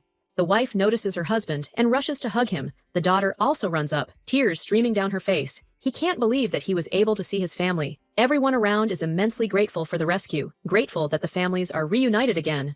The workers do not understand how they can repay for their salvation. The Duke offers to apologize. It was they who slandered the young lady, considering her a dark witch. They made hasty conclusions about her virtue. The maiden heard what they said about her, but instead of punishment, she asks for an apology. They really did spread rumors, and it's incredibly embarrassing. Hazel smiles and asks not to do that in the future, only if they say good things about her. The daughter of one of the workers liked the soup. She asks how it was prepared. The girl's mother wants to know more so she can cook for her later. The little girl wants more. The recipe is quite simple. The woman shows all the ingredients and demonstrates how to mix them. The Duke at this time goes to talk to the headman. He was warned. Someone tries to spread the rumors again, claiming that the witch first sent the clouds herself and then freed the miners, and that Elliot is serving as a puppet. He explains that this is logical. Since the sky was quite clear in the morning, the man is asked to be careful with his words and be responsible for them because the girl has done a lot of good. Before this, she cured all the cattle from illness, then prevented a forest fire, not to mention that 2 days ago she restored the dam. It is wrong to forget about noble deeds. Hazel falls asleep in the carriage. It is quite tiring for her to travel for 4 days. Cases of natural disasters have become more frequent. Recently, absolutely everything has been happening, from illness to drought and flood. Arwen is once again dissatisfied. He is unable to understand why the woman's behavior is so different from the rumors he has heard all his life. She looks like a different person. Even after everything that happened, he cannot come to terms with Hazel. A day comes in the palace that the chef hates. He needs to serve frogs on the table. The Empress has strange hobbies, opening the plate. The man sees one of them alive. It throws itself right in his face. The young man starts screaming and tries to shake off the hated frog. Because he is waving his arms, the plate falls to the floor. He cannot come to his senses. And when he opens his eyes, he sees a multitude of frogs in front of him. Without thinking twice, they run away. While at the table, Gerald proposes a brilliant idea to his mother. He intends to lure the witch to their side, because if they do this, then the respect that the people show to Elliot will be shown to the prince. With his handsome face, he will be able to easily get close to Hazel. The Empress thinks that it is foolish to enter into a relationship with a witch for the sake of respect from the common people. In this way, he will only lose face in front of the aristocracy. It is short-sighted to come to such an idea. Gerald is not going to listen to insults again. Getting up from the table, he heads outside. He hears a strange voice calling him. Goosebumps run across his body. In the distance, there is a frog calling him to itself. The man screams. Such a creature will not be insolent to him. He is so irritated that the words of an ordinary reptile make him lose his temper. The frog knows how he feels and lures him to tell her everything that is on his soul. She doesn't answer who she is, assuring him that she simply wants to know everything that's on the young man's mind. She asks him to scratch her back. Gerald doesn't see the problem and reaches out to his body. His eyes begin to cloud over. Laughter bursts from his throat.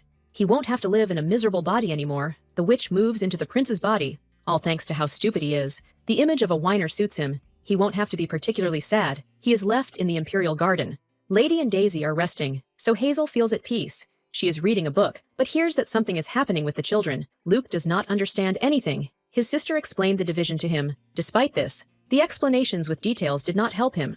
He was advised to imagine that the numbers were apples. The situation worsened, because sharing with others makes eating more pleasant. But sharing is difficult. Watching this, the girl smiles. She is distracted by the Duke, asking what she is reading.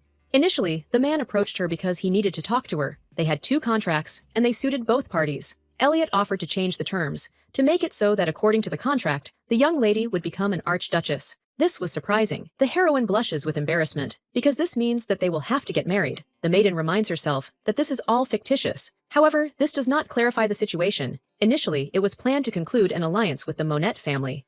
Divorce between aristocrats is prohibited. By marrying Hazel, the young man will have to break the union and violate this prohibition. After the proposal, the atmosphere in the room became tense. The witch does not know how to defuse the situation. Convincing himself that he is joking, the girl agrees to the terms. The blonde is surprised since when his beloved became so greedy, Luna's voice distracts. She clarifies what the two are doing. They completely forgot about the children in the room. The Duke decides that the time has come to tell the whole truth. Her Highness was torturing the children. It was she, that is why. At the last ball, Gerald suddenly distinguished himself with intelligence. It was as if he had become a different person, not so stupid. The man may have drunk some kind of potion. The boy asks if he can become as smart as Luna if he drinks something too. The brunette screams and tries to calm her brother down, assuring him that he is not stupid. Attempts to defuse the situation lead to something irreversible. Hazel asks what Luke wants to become in the future. He wants to be a witcher, wants to know as much as Hazel, and even be smarter than her. Dreamily closing his eyes, the Duke declares that she really is very smart. She can easily solve any problem. Luna corrects her pronunciation. The brunette quietly clarifies with Elliot. Before this, there had never been any witchers in their family. It turns out that they will have the first one. The green-eyed one is full of enthusiasm. Since the boy has already decided what he wants to be, the girl offers to help him with this. They will choose what to do next. They will have to start somewhere. First of all, the woman announces that they will conduct a test to see if the young man has innate abilities. The boy jumps up happily and agrees. To begin with, the girl plans to teach him how to sense magical energy. She asks him to raise his hands, close his eyes, and try to sense the energy through touch. The green-eyed woman asks in which hand Luca feels the power. Surprisingly, he immediately guesses, saying that he feels it in his right hand. The witch suggests that it is luck, offers to try again. Trying again and again, the brunette hears only the correct answers. All 15 times the young man manages to guess. This cannot be a simple coincidence. Luna intervenes, tired of watching, and she asks to try too, to test her strength. Soon, the brunette walks away with a dissatisfied face. Out of 15 attempts, she only managed to guess 2 times. It seems that the blonde is able to sense magical energy, while his sister is unable to do so. Her palms tingle from the flow. The woman asks to try again. Days go by. Every day the boy trains under the guidance of Schwarzwald. One day, Blaine finally manages to fully control the magical power. He runs to demonstrate. There is no limit to his joy. He has an excellent result. Hazel announces that they will not stop there. They will have to gradually increase the amount of energy. Something is wrong. The girl still does not understand where the boy got such abilities from, what they are connected with. The woman creates a magic ball and is about to hand it over. As soon as she does, the ball disappears. It is not just absorbed, but vanishes. The boy again hangs his head, realizing that he can't even do this. Luna snorts. She can't even feel the energy. Her brother shouldn't worry so much. Even this skill is a great gift that only a small number of people possess. The blue-eyed one is going to continue. An idea comes to his mind. Looking into the nanny's eyes, he asks for even more energy. The brunette is not sure if this is a good idea. However, she does not refuse. Luca will make every effort to become better. Elliot, sitting next to him, reminds his brother that he should do his homework first. The young man ignores everything. The Duke turns around and realizes that all this time they were dealing not with magic, but with a cleansing force that has similarities with the sacred. All this time, a very powerful force was hidden within the young man. The elder orders him to stop. The blonde cannot control it. There is a bright light around that takes on a blue tint. Schwarzwald looks frightened. His Highness does not immediately remember what this is fraught with. The cleansing power kills witches, because they are considered unclean creatures. Soon, everything calms down. The brunette falls into the Duke's arms. Her eyes are closed, and she is unconscious. Hazel doesn't respond. No matter how much they call her, she's alive, but nothing changes. Luke stands aside and doesn't understand what he's done, while the older brother continues to shake his beloved by the shoulders and beg her to wake up. When a bright flash occurred, it illuminated the entire estate. The knights from the squad immediately hurried to the place where everything happened. Arwen runs in first and rushes to the master. Another knight tries to calm the boy down. The brunette opens her eyes, doesn't understand where she is. She feels weightlessness. There is a feeling of lightness in the chest. However, it feels as if the body is under a layer of water. The body is heavy and filled with fatigue. It feels like it will become more difficult further. The witch understands that she should not close her eyes under any circumstances. If she does this, she will immediately fall into a wonderful sleep. From somewhere a voice will come that states the fact that everything has gone wrong. The voice reminds her grandmother. She asks why the young man who spoke about matchmaking seemed to be testing the waters. There is silence in the estate. The maid saw the Duke enter Miss Hazel's chambers again. They say he visits her after work. Exactly 3 months have passed since that incident. The magical energy should have been fully restored by now, but she does not regain consciousness. Initially, the maid did not like how the estate became inappropriately noisy with the arrival of the miss, as if the noble posture that aristocrats should maintain was collapsing. The young master and mistress were behaving inappropriately. However, after that incident, they focused entirely on their studies and stopped laughing altogether. The woman doesn't know if this is right. She imagined the aristocrats as collected, but this is too much. They have lost any desire for joy. The kids miss what they had before. They wish Schwarzwald would wake up. Elliot is sitting next to his beloved's bed again. He feels lost. Arwen knocks on the door and enters the room. Daniel asks if the young man would like to get some sleep. He needs rest, because he is not made of iron either. He understands the master's concern, but it seems the young man is exhausting himself too much. He has completely forgotten about the duchy. The man hasn't slept for 2 nights in a row. His body can't handle being in this state for 3 months. They already have enough problems, because the kingdom of Billund has declared war. Regina harbors a grudge, and as soon as she takes the place of queen, she officially ignites a war with the empire. Even though he understands, the man seems not to be listening. He begins to repeat his mantra. He should have put up protection earlier. If he had noticed earlier that Luke had sacred power, what happened would not have happened. Hazel would be fine. Daniel tries to support as much as possible. There is no one to blame for what happened. Mrs. Recovery is much more important, but the gentleman forgets the main thing.